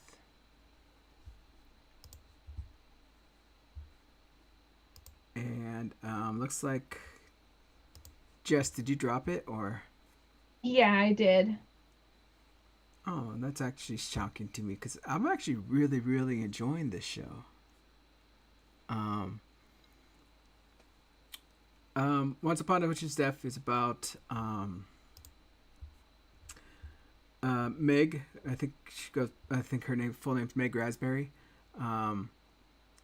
She's a witch that's been adopted by Faust, who is like one of the 7 great mages in this world, and she's her apprentice. And then one day her teacher pulls her to the side and tells her that, yeah, you've been cursed and you're going to die within a year. And Meg is just shocked and it's like, isn't there something we can do? And through the bickering and talking with her master, she finds out that there is a way, but she'll have to collect tears of pure happiness. Now, is this going to be easy? Maybe, I don't know. Getting tears of happiness could be somewhat hard, I think, but she then finds out it has to be 1,000 tears, which just makes it so crazy and insane.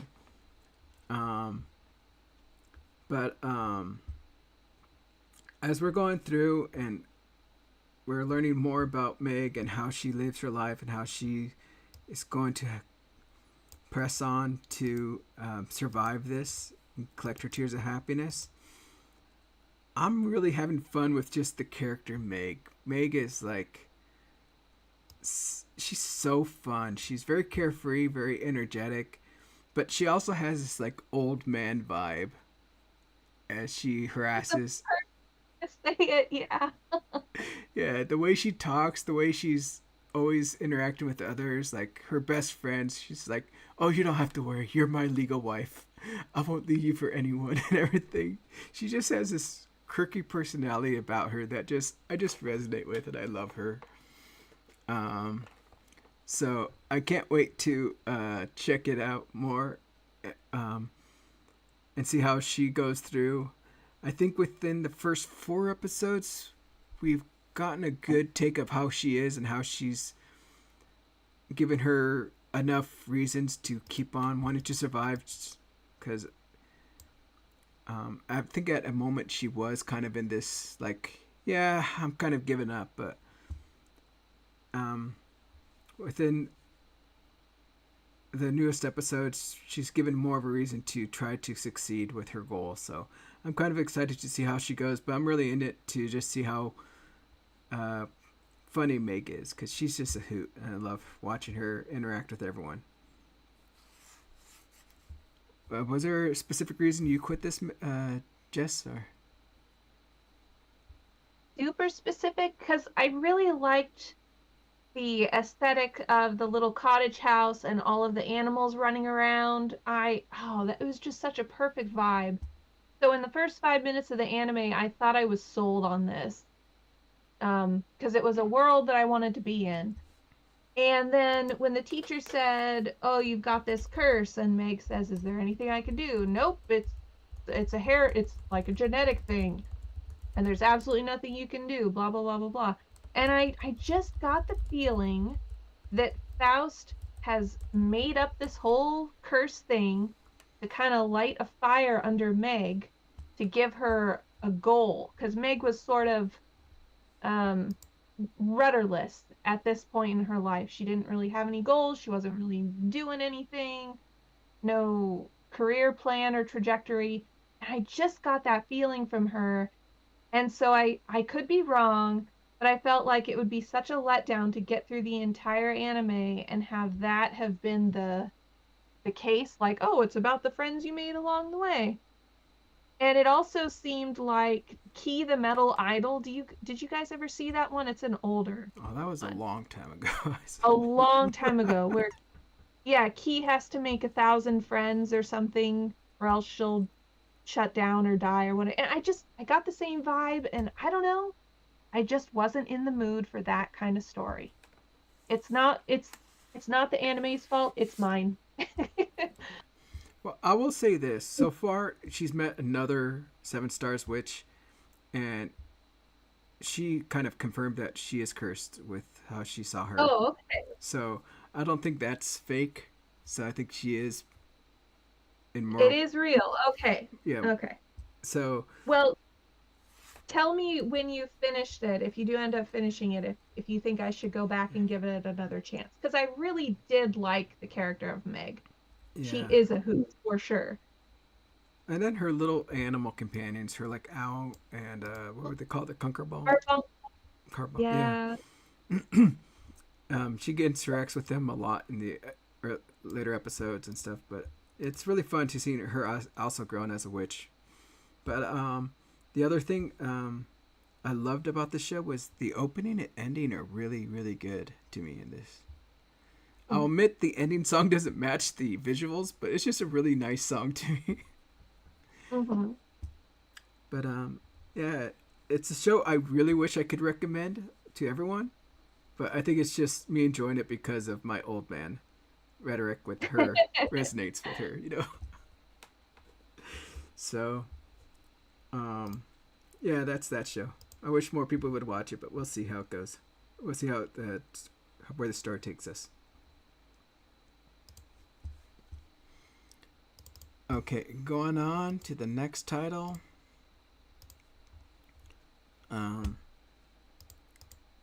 What's the Japanese name for this? OH.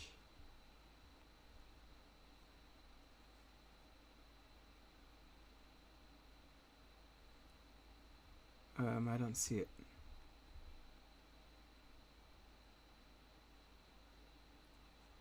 Do I not have the title card for this? Oh no. Oh, here it is.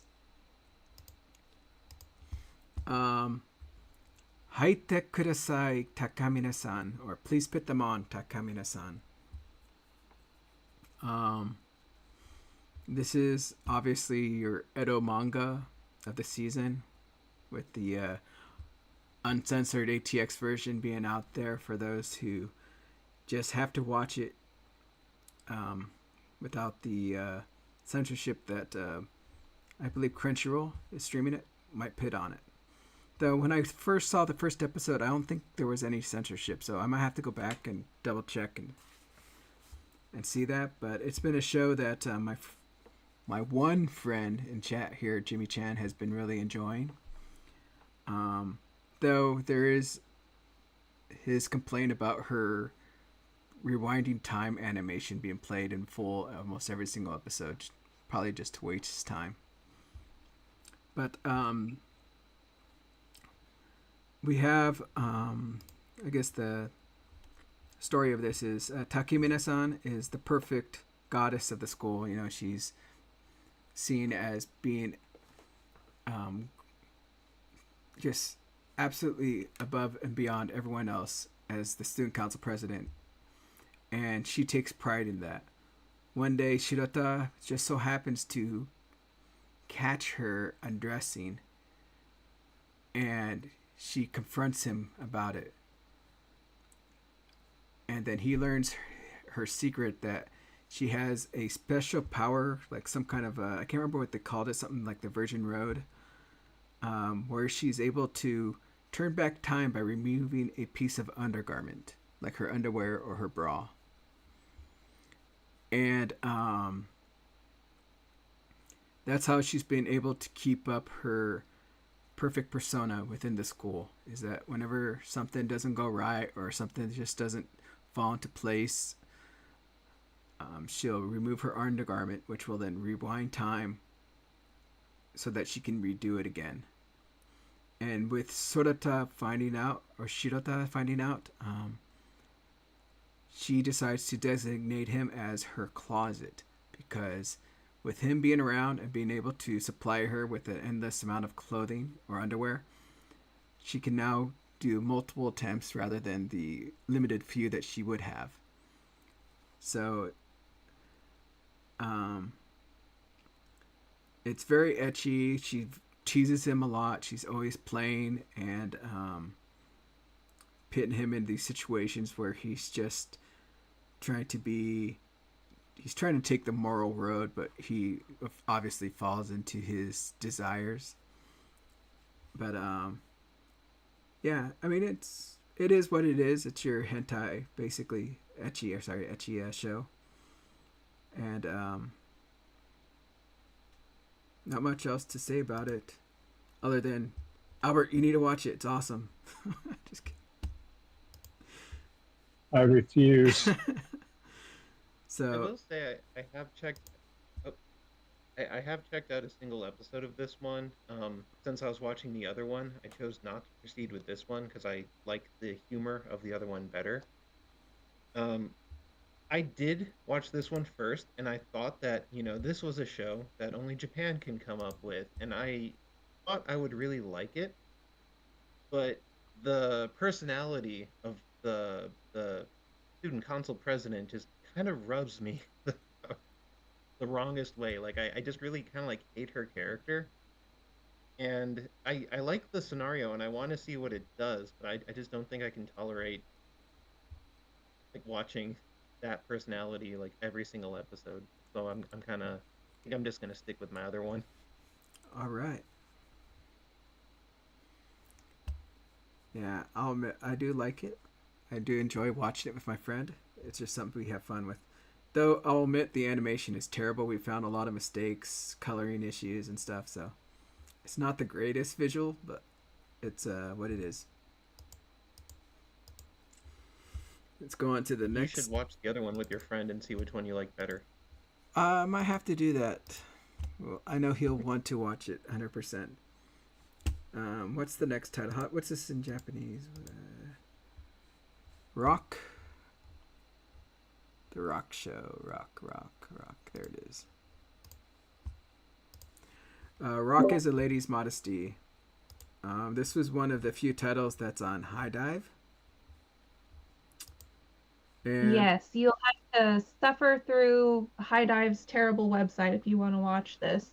The newest bug is continually listing episodes as coming soon, even though they're 3 weeks old. Good times. I would say it's not as bad on the phone if you if you can manage a smaller screen. Their phone app's better, because I haven't tried that. Yeah. The phone app, I think, is a little bit better. At least I don't have any issues with it. I think the only issue I have with it is that sometimes when I'll turn the phone to go full screen while it's loading, it doesn't come up the proper size. I have to go back and forth. So I would say let the video load first and then turn the screen. Okay. But other than that, I think it's not so bad on the phone. But I will have to say that I didn't find this really that appealing. So try to convince me. Okay. Well, I can honestly see why, though. This anime is about a young high school girl named Lilisa, whose mother recently remarried into a very high class family.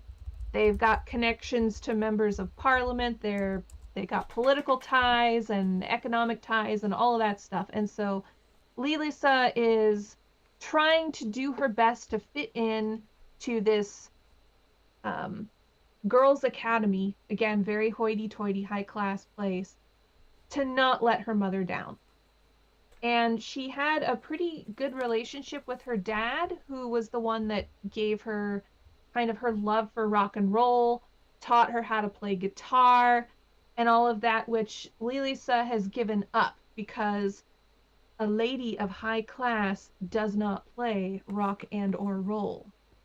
So naturally, that's the state of things, which means they have to be upended. And Lilisa meets another girl by happenstance in the old school building, and this girl is really into drumming. And of course, this girl, Otoha, is the most popular girl in school. She's the one that has it all. She probably makes Lilisa's family look poor in comparison. She's a drummer, and they kind of sort of hit it off in their own special way by dissing each other's performances on the guitar and the drums, respectively. But after a few sessions, they decide to form a band, and they want to recruit 2 more members for their instrumental rock band. And I gotta say, I cannot stand Lilisa's hair. It's probably one of those character designs that looks fine in manga, but in anime and with 3D models, it just doesn't look right because it goes out at such a wide angle. It just, how does she even fit through the door? So that kind of bugs me. But overall, I really like the themes of Lilisa coming to grips with that she has to be herself in order to be happy. And sorry, I'm laughing at Vinny's comment. That she shouldn't have to give up the things that she loves in order to live. And the show does a lot with symbolism where Lilisa is symbolized by a lily and Otoha is symbolized by a rose. I don't know if the additional band members are going to also be symbolized by flowers, but that could be something else. And the really interesting thing that they're doing is they're showing that when you live in such a stratified atmosphere, one in which you are repressing yourself in order to fit in, that builds up a lot of stress, and all of that stress has to go somewhere. And for Otoha and Lilisa, it goes in, they channel that into their rock and roll. And so their sessions are usually very intense. It draws them sweating all over the place. I find it kind of ridiculous. I'm not a musician though. I don't know if you do sweat a lot if you're really in a hardcore jam session, but it seemed a bit over the top to me. However, I like the main themes, and I do like the characters because they're more than just boilerplate tropes. So if you can get over the hair situation, you might want to give this a try. I think, to tell you the truth, the part that turned me off was after their first jam session, how Otoha went off on her. And I was just like, yeah. Yeah, that's kind of hard to watch, but you learn later on that's just something that they do.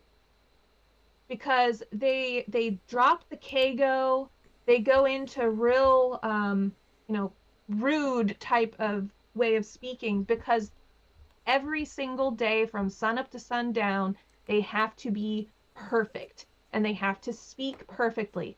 And even their close friendships, they don't talk in Keigo to each other. But this is the only place during their jam sessions where they can just let everything out. And normally I don't like it when characters are highly antagonistic, but they dish it out in equal measure and they take it in equal measure. And Lilisa even has a ground rules thing for, no verbal abuse during jam sessions, and that lasts all of 5 seconds. It's just what they do. But they're slowly getting to know each other and appreciate one another. So I like it, and I'm having a really good time with this one. All right. Let's go to the next title then. Because I think it was just. Or Vinny, did you have anything to add? Sorry. It's to me, it's very highly entertaining series because they are so over the top in many aspects. Let it be the trying to be the proper upkid ladies to then just go 180 during the jam session. Only thing I really don't like about it is that in anime, it's their presentation of rock tends to be either school rock like K-On! Or hardcore punk rock like what they do in here. It seems to be there's nothing in between.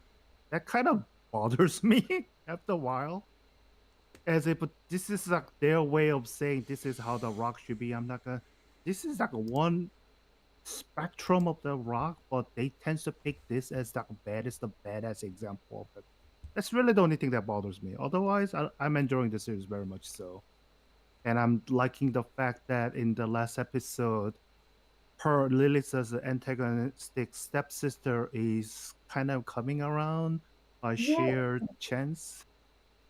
So I'm liking how it's developing. But the mom, on the other hand, Oh, there's something weird going on under the hood with her. very. She's got that whole serial murder vibe going on. Yeah, I was saying in the comments that I've only checked out the first episode and I dropped it just because I particularly don't like drill hair, and I especially didn't like the hair in this one. But another thing is, like, I did at least listen to the music, and kind of like with what Vinny's saying, well, not really kind of like what he's saying, but there are very, very few shows that I like that are, centered around a band. And mostly in those shows, I like something about the show itself, not particularly the music. I have a little bit of a library that I built of stuff that I like. And one thing that I've kind of realized is from every single like band show that I've watched, I've never wanted an insert song that they've come up with. And there are insert songs from other non-band shows that I like. So I just kind of wonder why, a show all about the music doesn't make killer music. I'm not saying it's bad. I'm just saying it's not like, oh, that was so good, I want to rewatch the episode and like have that song to listen to outside of this show. Ochida Rock comes closest to it, but otherwise it's kind of a yeah. So it's no singing a little harmony. All those songs in that show were great. No. Or sing a bit of harmony, I should say. But it's not a rock. All right, let's go to the next title. Summer Pockets. So, Summer Pockets, yay! I believe this is from Key, right?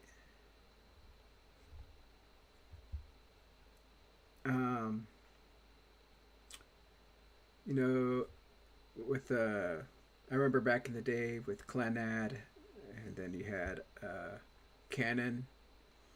So, I definitely had to check out Summer Pockets to see what kind of show this is, and I'm starting to get a little worried because right now it's setting up all the characters, setting up the relationships, setting up who they are, setting up how they interact with each other. So as far as 3 episodes go, there's been no tragedy yet because Key's been known for a bunch of just heartbreaking scenes where you're just crying and you wish it would all end. But nothing so far, so I can't wait to see how this goes. But from looking at it, it says it's going to be 2 cores back to back, so maybe they're just taking their time to build it up, kind of like I think it was called Rewrite, which was another show that took its time to build up until it got to the more darker aspects of everything that happened. So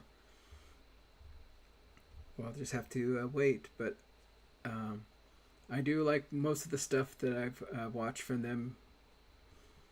I don't think I watched the last one they did because I just heard nothing good about it. But I think Charlotte was the last show I saw. Wasn't it Rewrite? I thought Rewrite was newer than Charlotte. I don't know. I don't know the order of those. It's been too long. But it looks like you're dropping it, Jess. Yeah, I didn't even make it through one episode. Yeah. Well, it's kind of weird how it's starting off. It's a boy, Takahata. He's sent to like this island to his aunt's house, I believe, to help her sort out a storage house, because I guess I believe it was the grandfather who died, and I guess he's been having personal problems with himself, as he has flashbacks of something happening with swimming. Like, I guess he's hurting himself, or something's happened to him that he can no longer swim. It's what it seems, but we haven't been given the whole story yet, as far as 3 episodes go, of why he's having these memories of his swimming career, and then him having this aversion to swimming that's been shown in the show. But he's been sent to this island, I guess, kind of as a way to relax and to unwind, because every time he goes to try to help his aunt with the storage shed, she just tells him to, oh, I'll call you when I really need you. Just go visit the island, go out there and relax and have fun. So he is meeting up all of the different people within the island around his age, and just learning about each quirk of everyone. But other than that, I have no idea where this is going to go. We have this girl who he first met or saw from the pier, that seems to be really isolated, that doesn't get close to anyone. Even the other people talk about her like, yeah, we don't know much about her. She's very to herself. And but everywhere he goes, he just so happens to always kind of run into her. And then we have all the other people, the children of the island, that have met him and are become friends with him, and get into their little cliques and learning about each other. So it's still too early to say anything about this show as far as where it's going, but we'll see. We'll see with time. Other than that, not much else to say. I don't think anyone else has watched it, right? Yeah. So next up is... Really no one else is watching this show? Let me see the title. Kijin Gen Tosho, or Sword of the Demon Hunter. It's another one that's on High Dive. I thought people would be watching this. It takes place in like the Edo period, and it's about this boy who leaves with his sister from home, and then is brought up and picked up by a swordsman in another village, and he is then taught the swordsmanship, and I guess his like childhood friend that he's with also rises. Now, I kind of don't want to say too much. If you want to check it out, the first episode's an hour long, and anything I say will kind of be a really big spoiler, but it is a world with Oni and demons, and in this world, demons, I guess, are like long lived. They live for a long time, and I guess they're being they find the threat of humans being around to be coming too much, so they need to do something to try to change things so that they're not written out of existence or in time. So a big conflict happens within that first episode, and which leads to our main protagonist,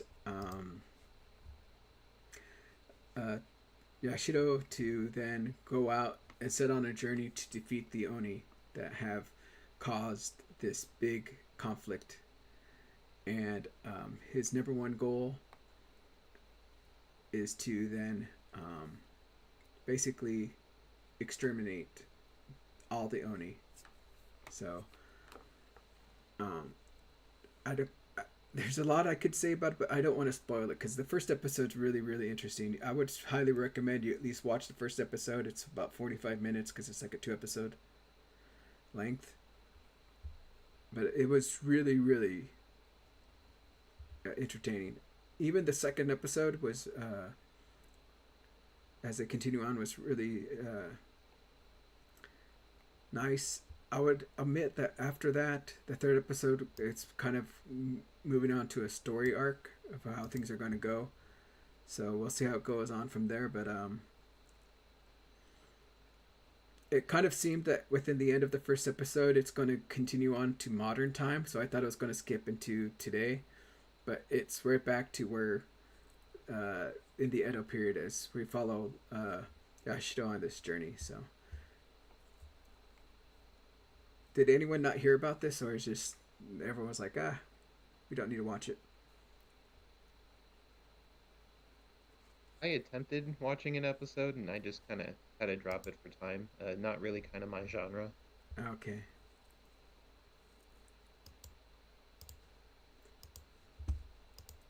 Next, we'll skip the Apothecary Diaries because that's just a continuation.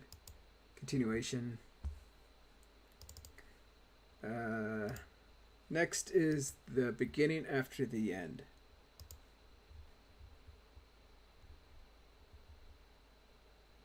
Let me see here. And I believe this is based off of a manhwa, right? A web novel. Excuse me. And I've after watching the first 2 episodes, it actually made me very curious as to how the web novel goes. So I kind of did cheat and pick that up and start reading it. And I got pretty far. As far as the anime is going, I would say read the web novel. It's way better. And a little more entertaining, I would say. The anime isn't that bad. It's not great, but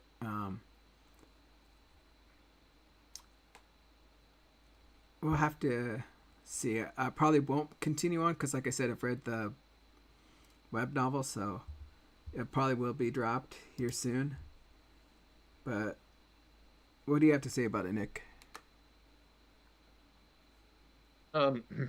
So it's one of the shows that I do kind of somewhat look forward to because I am not a manhwa reader, and I can recognize when people were complaining about the animation, because like their idea of animation for combat tends to be like, a dramatic still that they kind of sweep through, as opposed to kind of like showing you the battle that happens.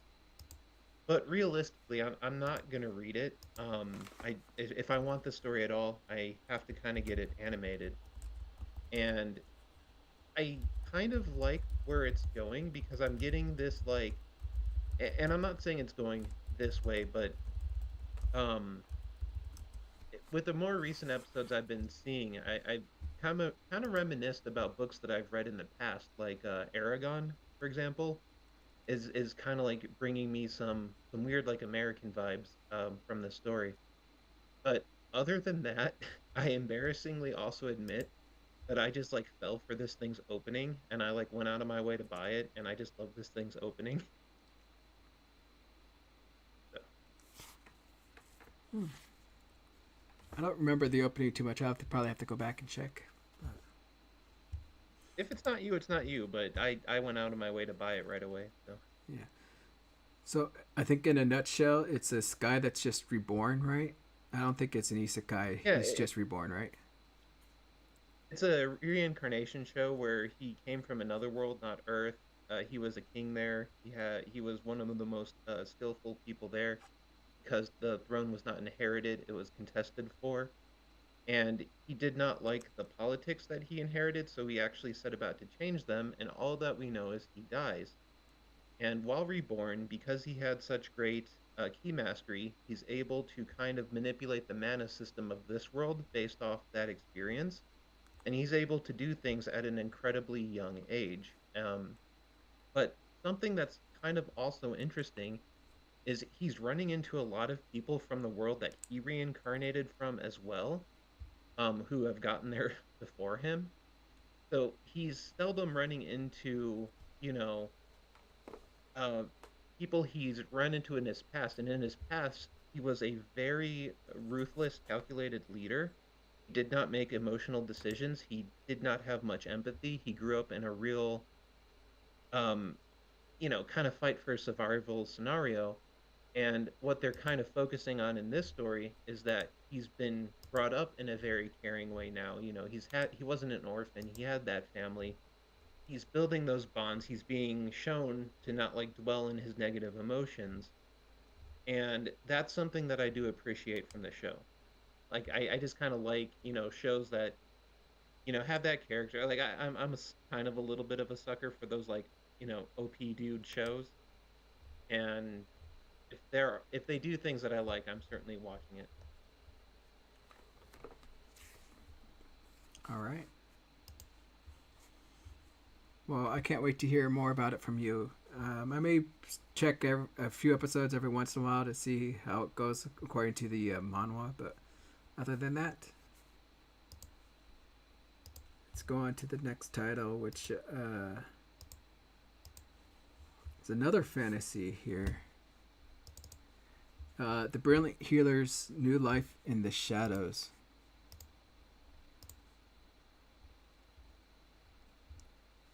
Kind of resurrected that one, huh? Trying to find the title card. There it is. Yeah, Okay. this one is just kind of known as Yami Healer for the most part. At least that's how I've seen it.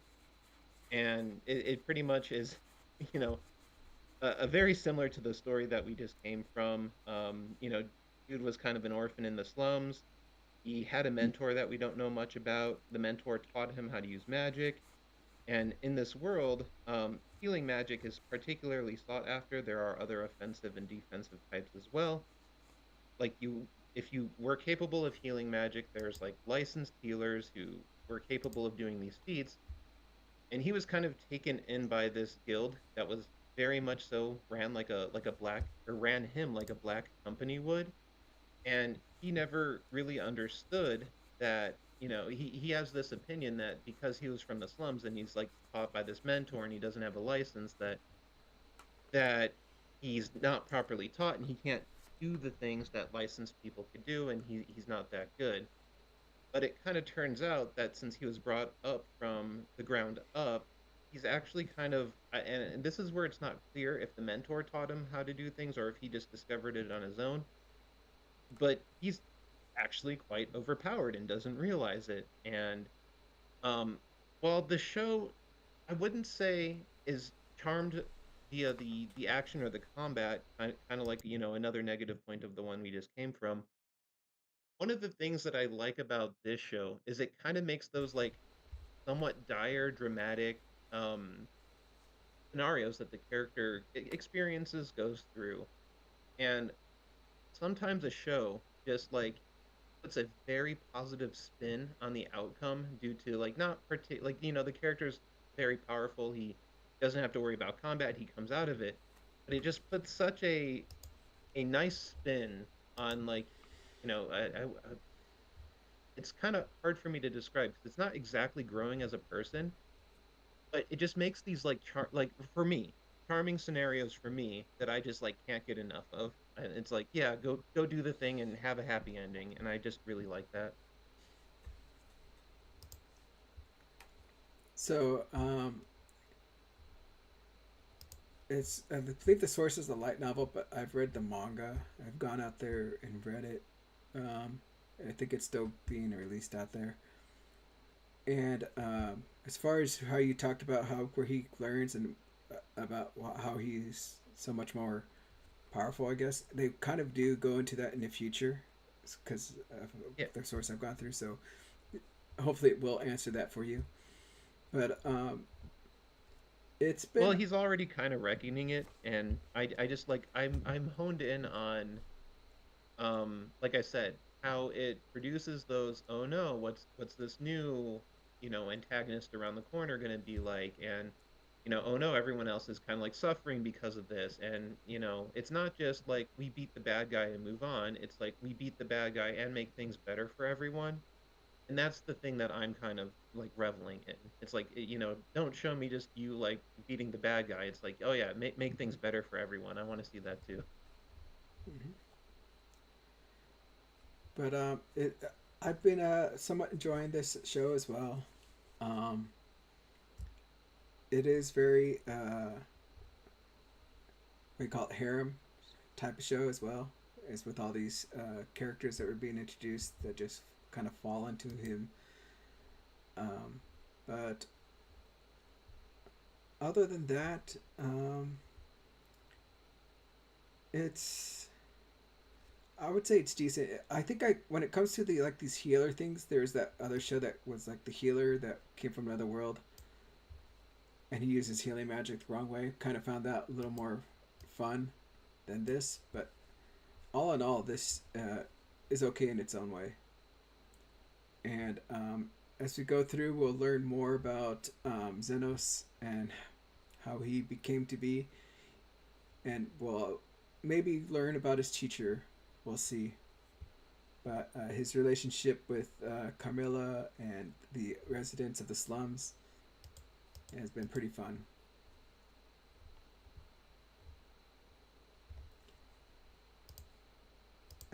Next up, what's this? The detective dinner table? The dinner table detective? Yeah, what is this? I don't even know about this. This is on Amazon Prime. Oh. And it's a mystery series. The main character is the scion of a very wealthy person.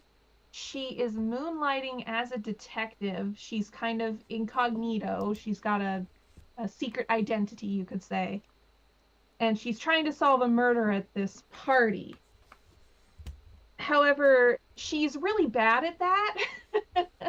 She's just your classic case of failing upward and getting to do stuff because of who her parents are. And her butler is very smart. But her butler also likes to kind of torment her a little bit, where she can't figure out this mystery of who murdered this girl.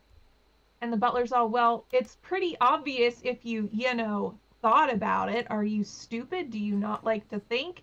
And she's just completely taken aback because no one talks to her that way since she's so privileged.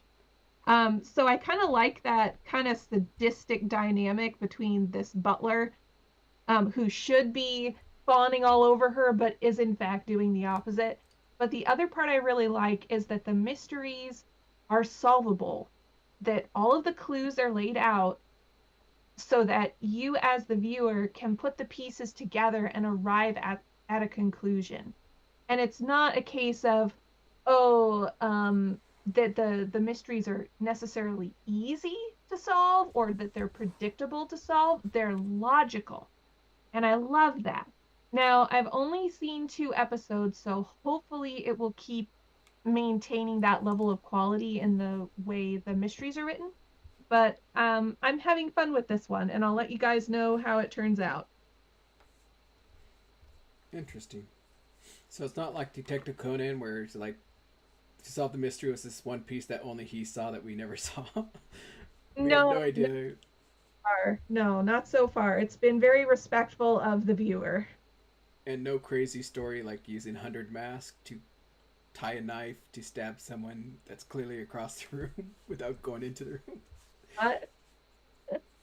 But no, not so far. It's just the butler lambasting her for being a moron and her trying to solve a case, but not doing that great of a job. Is this... I don't know. Does it kind of follow the same feeling as that one with the girl with the head and that detective thing, or is it? This I think has a completely different feel. This is more of a comedy than anything else. Well, I always found the other one funny too. Well, the other one definitely has its funny moments, but whereas that was a murder mystery with humor, this is humor with a murder mystery, Oh, okay. if that makes any sense. Okay. And I believe it's based on a novel, not a light novel, but an actual novel, which I have not read. Interesting. Is it worth trying to check out the first episode, or is it like? I'd say so. Like I said, I've only seen the first two and I like it. So I would say that if you watch the first episode and feel, okay, this is absolutely not for me, then you're not gonna need to watch more of it to come around on it. All right.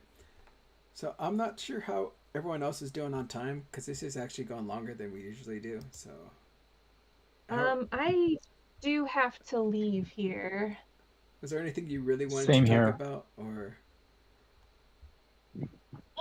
We covered it.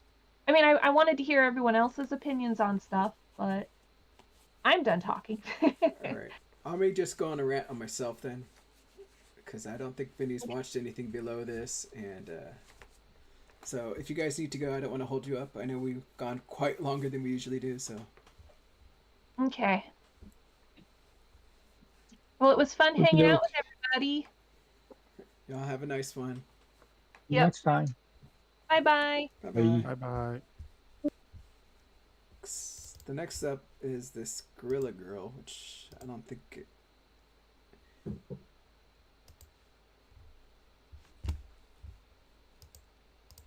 I gotta click on every single title to get the name, because.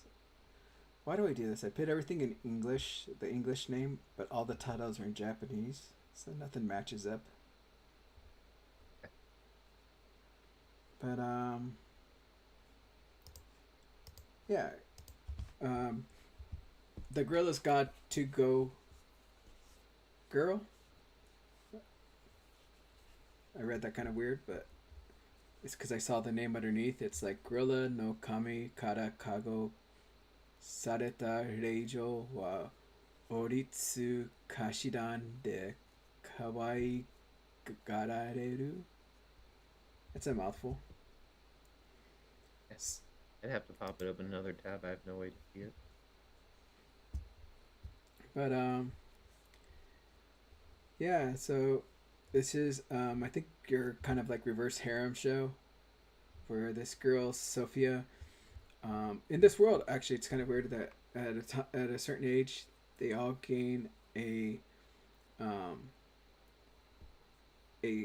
power given to them by God, and depending on this God that gives you their power, you're able to achieve different things. And I believe most of these gods are like animals or animal themed. And Sophia just so happens to get the gorilla card or gorilla god blessing. And these blessings for some reason come in the form of a card at the beginning. With Sophia being blessed with the gorilla, she finds out that it's a super rare card. And because of it, she is automatically told to enroll within the Knight's Order, and she goes reluctantly because of how she is. She's very low rank within society, and even in school, she's kind of looked down upon by her peers because they see her as someone lower, and she wants to be kept out of the spotlight. But because of this, she's kind of being thrusted into standing out more, which is what she doesn't want to do. And as she goes through within the Knight's Order tryouts, we find more things about what she can do because of her blessing. So, obviously you got your enormous strength. You find out that she can run really fast because gorillas can supposedly run at a higher speed than a human. So there's all these things that we're learning about as she uses her powers, but then she also meets all of the guys within this reverse harem that just gets her into more chaos as the other girls kind of see her and like, why are you being with this guy? How can someone of your class be so close to him? So it's that kind of show. I'll probably drop it because there's other shows that are way better right now, but we'll see. It's like I just looked at it following the link, and it's actually kind of relatively high rated for the like for the there's better shows this season you mentioned, Hmm. because it's like kind of almost like a 7.7, and it's like, oh, that's a pretty decent score. But yeah, I don't really know much about it. I generally skimmed a lot of episodes. I know people can't see this, but in the doc I put a few question marks down on stuff that I actually didn't start because they escaped my notice so far, so I have to go back and possibly start them. But you did mention that the characters kind of get a card and stuff. It doesn't really seem like it because the story is like centered around her from what I saw. But do you ever get like, like exposed to the other people's abilities and how good it makes them, or no? Yes, I think in the most recent episode that I watched, there's this guy who had a blessing of some kind of bird, so he flew in the air to shoot at targets during the night's training. So Gotcha. we don't know about. Yeah, like because normally, I was go just ahead. I was just gonna say we don't know much about anyone else's blessings because it's kind of kept as a big secret. But for some reason, hers is just out in the public because it's so rare. Oh, okay. Yeah, I was about to say it seemed like it had this like power battle or synopsis about it, and I know you've said it's a more of a reverse harem, and I can see that in the thumbnail. But it was just kind of weird where you're kind of like doing this context of we're kind of like a power battler show, but we're not really going to go into what other people can do.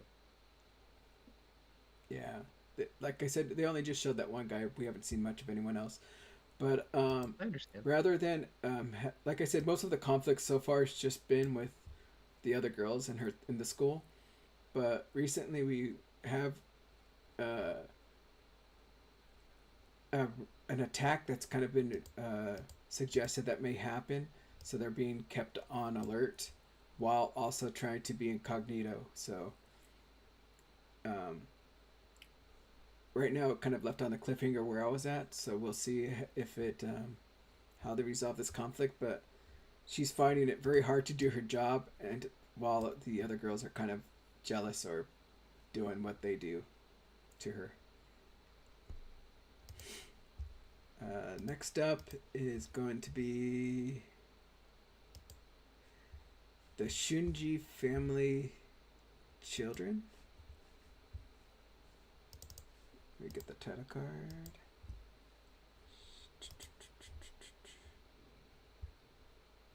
Shinji, there it is.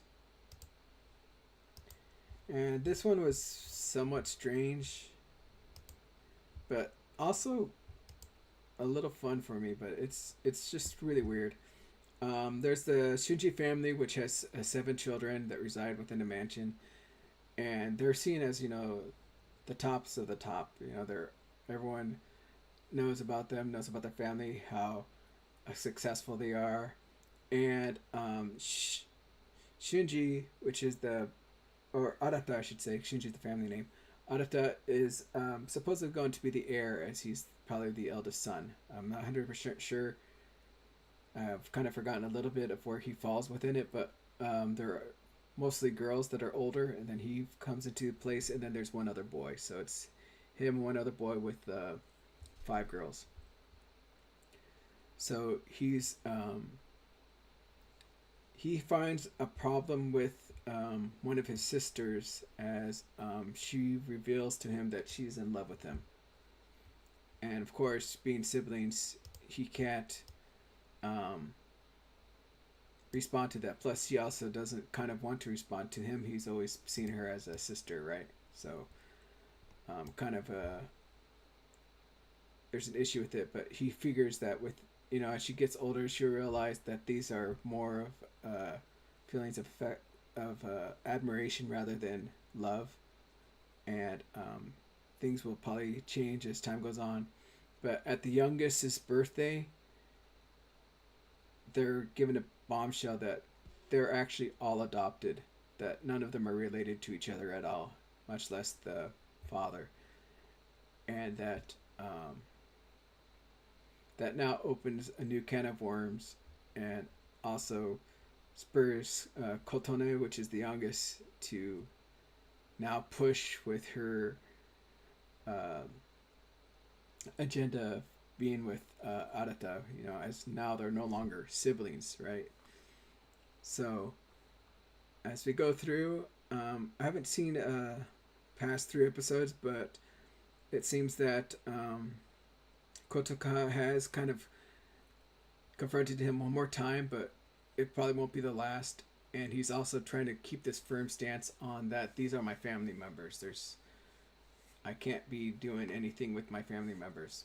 But at the same time, his other sisters and family members are kind of realizing that, he's actually kind of a catch if you think about it. That anyone else we know is not really as great. So we'll see how this goes. It may become this big harem where all the sisters are going after him, but it's just weird thing with it. A lot of these animes, right, with the family members falling in love with each other, but we're stepsisters, stepbrothers, right? And this one, they're not even that. So we'll see where the hijinks go, but Yeah, they're like an adopted family. yeah. Yeah, I mean it happens kind of a little bits of here and there all the time. They just like having a lot of shows have, setups similar to this. So Yeah, what was that one? Ore.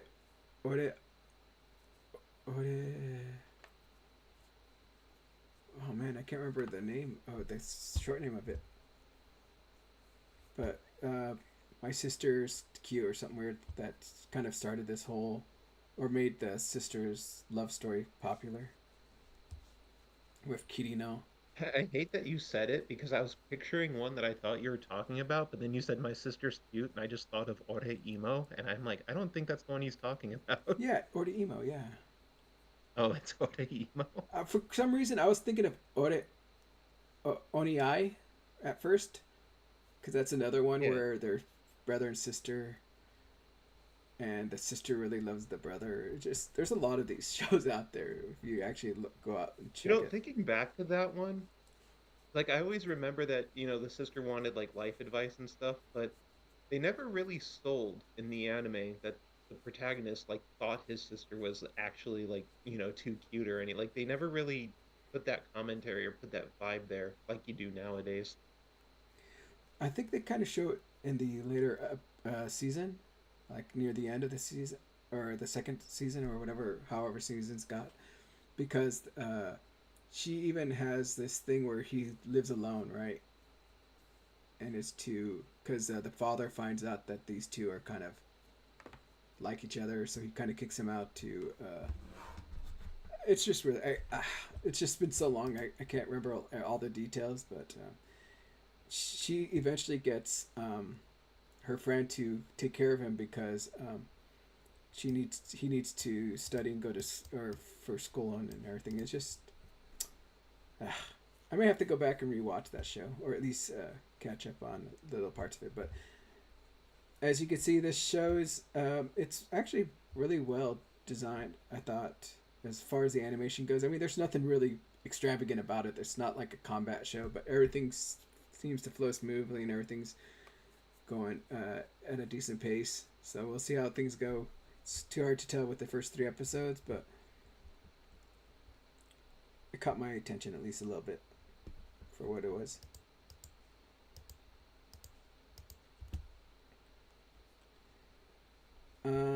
What's next?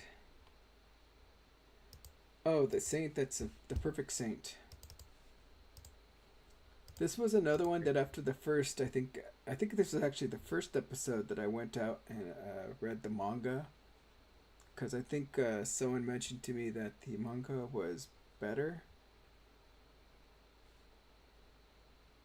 No, that's like never the case, I say sarcastically. Oh, here it is. So the two perfect saint tossed aside by my fiance and sold to another kingdom.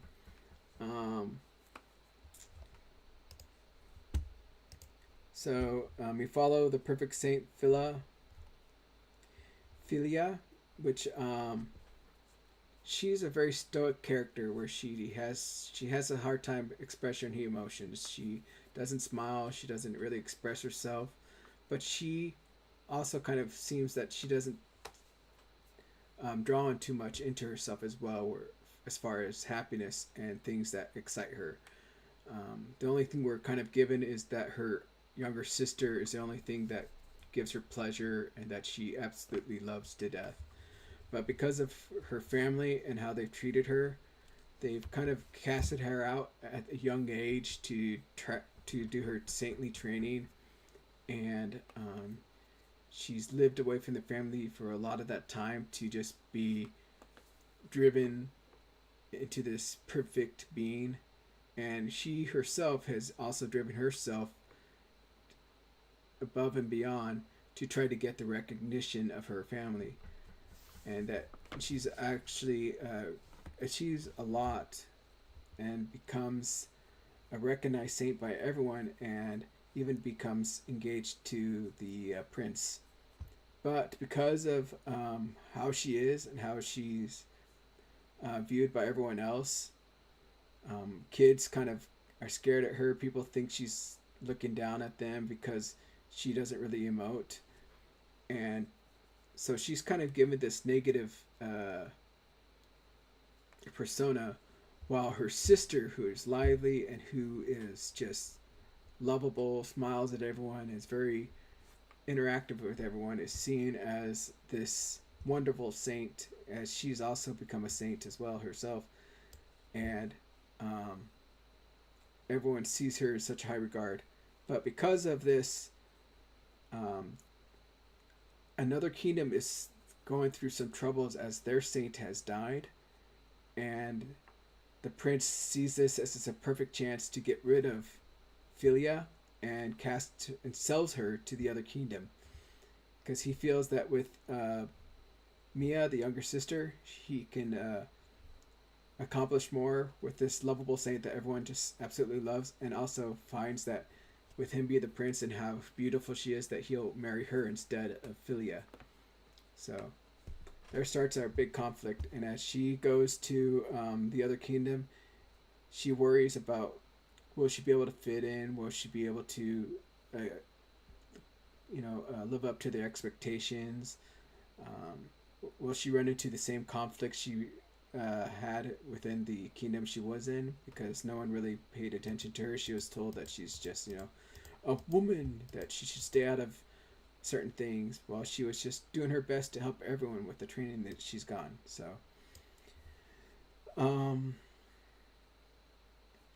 there is a fun little twist, I think, at episode 3, which is really fun, but I went and read the manga, and I'm kind of excited to see how the anime goes with how far I've read. So, the animation, everything that's been going on so far has been really beautiful and really good. So, that's why I have no issue with continuing watching this, even though I kind of know where it's going to go. Gotcha.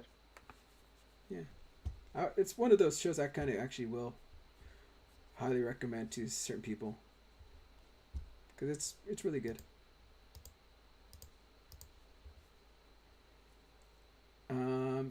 The Unaware Altier Master, I think we could skip that. That's not really that great of a show. I think a lot of people are probably going to skip it. But I will kind of talk about this show because I just saw this for the first time yesterday. To Be Hero.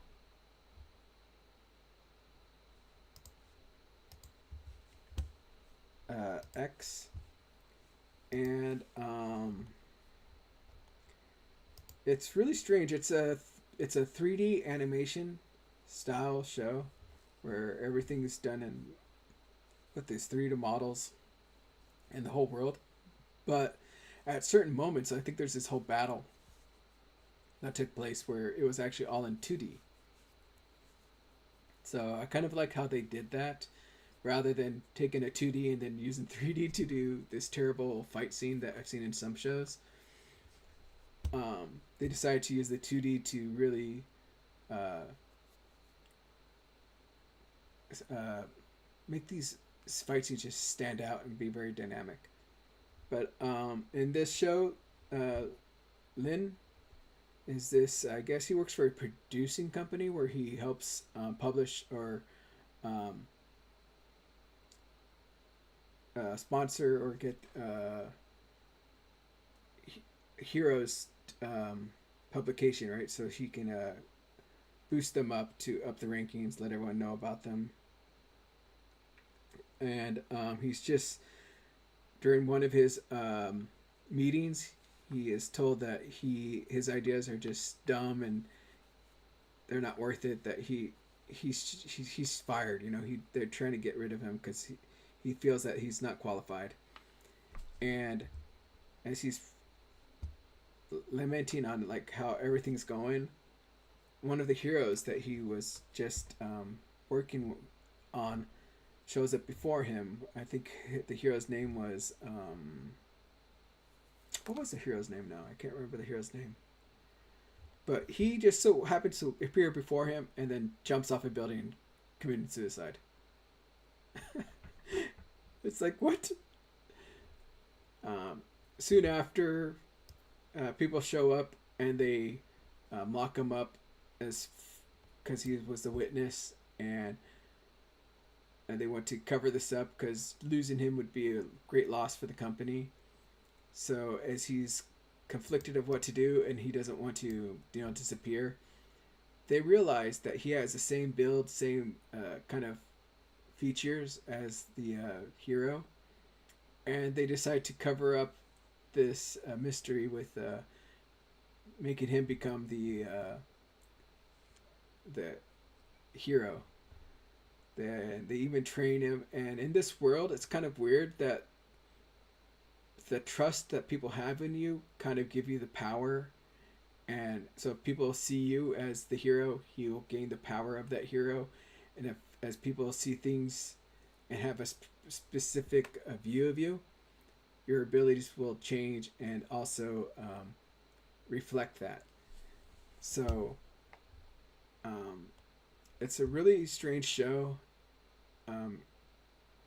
As he tries to live up the life of this to be hero, and also as he tries to stay who he is and live his life or be who he is, because he's kind of like isolated now. He can't. They kind of killed off his original persona, so now he has to live as this hero. But we'll see how things go because we just got kind of introduced to the main antagonist, I would say, of the show, and I'll see how things go from there. But it seems that fear is the enemy's biggest weapon. As they cause fear to others, they're able to draw within that power, the fear, to power themselves up. So it goes hand in hand with trust with the heroes and fear with the enemies. Okay. Were you able to check any of this out, or? I skimmed it.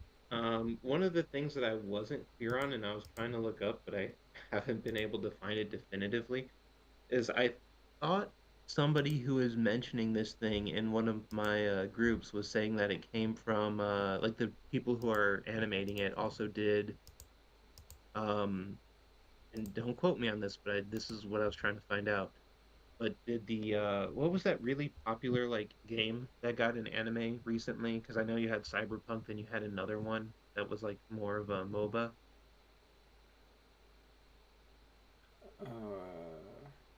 You know what I'm talking about, or no? No, not really. I got you. It's just one of those really popular ones, and I thought that's what they said, but I wasn't being able to definitively find it to make sure because I wanted to be, but I don't know, because oh the well. only games I could think of were gotcha games like Blue Archive and No, it's like one of the really popular. It's not like what's like one of the main ones in. I know people were talking about watching it, but yeah. yeah, I'm not too sure because I play mostly gotcha games. I'm not too sure about MOBA, which is that mass multiplayer online, right? I mean, I just remember there was two like games that kind of got an animation, and I thought that that's what somebody was saying, but I wanted to verify it. Hmm. So ignore that, I guess. All right. Well, this show is a little interesting. I'll probably stick with it for a little bit and see how it goes. I think it's scheduled for anime night, so I'll probably watch it to the end because of that.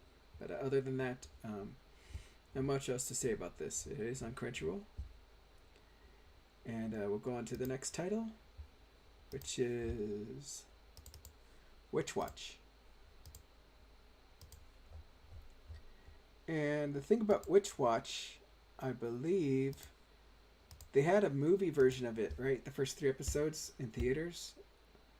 I think it was before the Probably. before the release. So this is gonna be 2 cours. Oh man, I'm kind of drawing a blank on what the show actually was. I know it was about this 2 childhood friends that are reunited, but the girl is went off to train to be a witch, and the boy, I can't remember if he has like some kind of oni powers or what his whole background was, but he ends up becoming like a contracted person with the girl for the witch. But because of how she is, she's very carefree, very goes with whatever's on the top of her mind.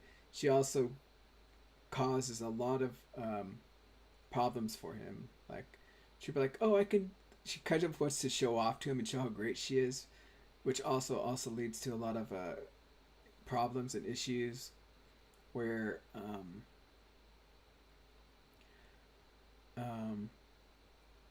it becomes dire, which pits the boy into a lot of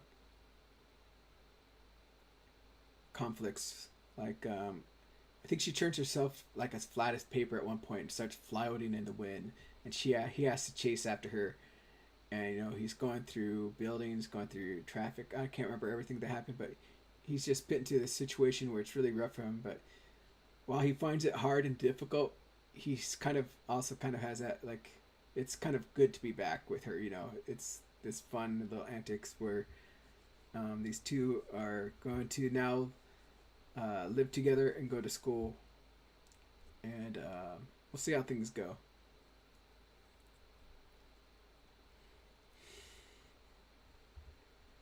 But other than that, yeah, okay. Here it says it was in North America by G Kids Films in March in the theater. So,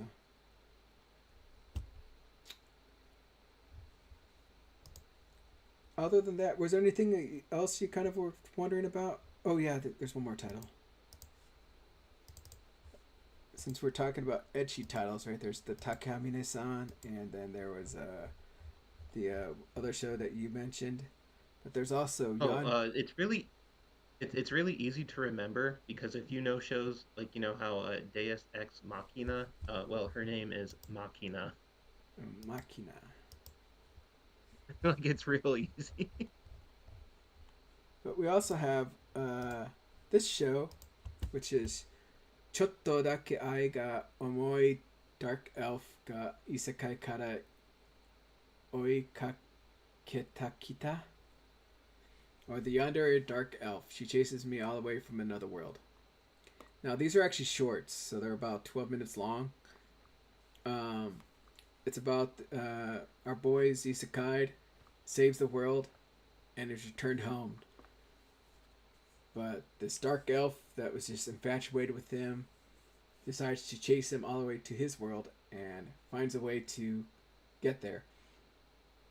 And of course, has these really heavy yandere vibes, and he even mentions a lot that this is kind of like a very heavy love. Or I think they translate it to she's too intense. And if you watch it on High Dive, it is censored with the light beams or the lights, whatever you call it. So I think there's maybe an ATX version out there if you can find it. I don't know if they call it the ATX version, but there is a version out there where it's uncensored. And it's just about him with his yandere, dark elf, and how he's going to try to help her integrate into society within this world. But then there's also her trying to do everything she can to get him to only look at him and to only recognize her. So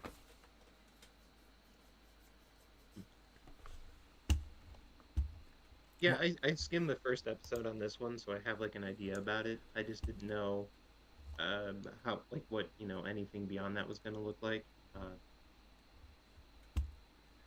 I which one between this one and the whatever her name is, please wear it, San, do you like more? I would say the yonder one is a little more. Takemine-san, it's kind of crazy. Plus, there's a lot of instances where things just don't look right.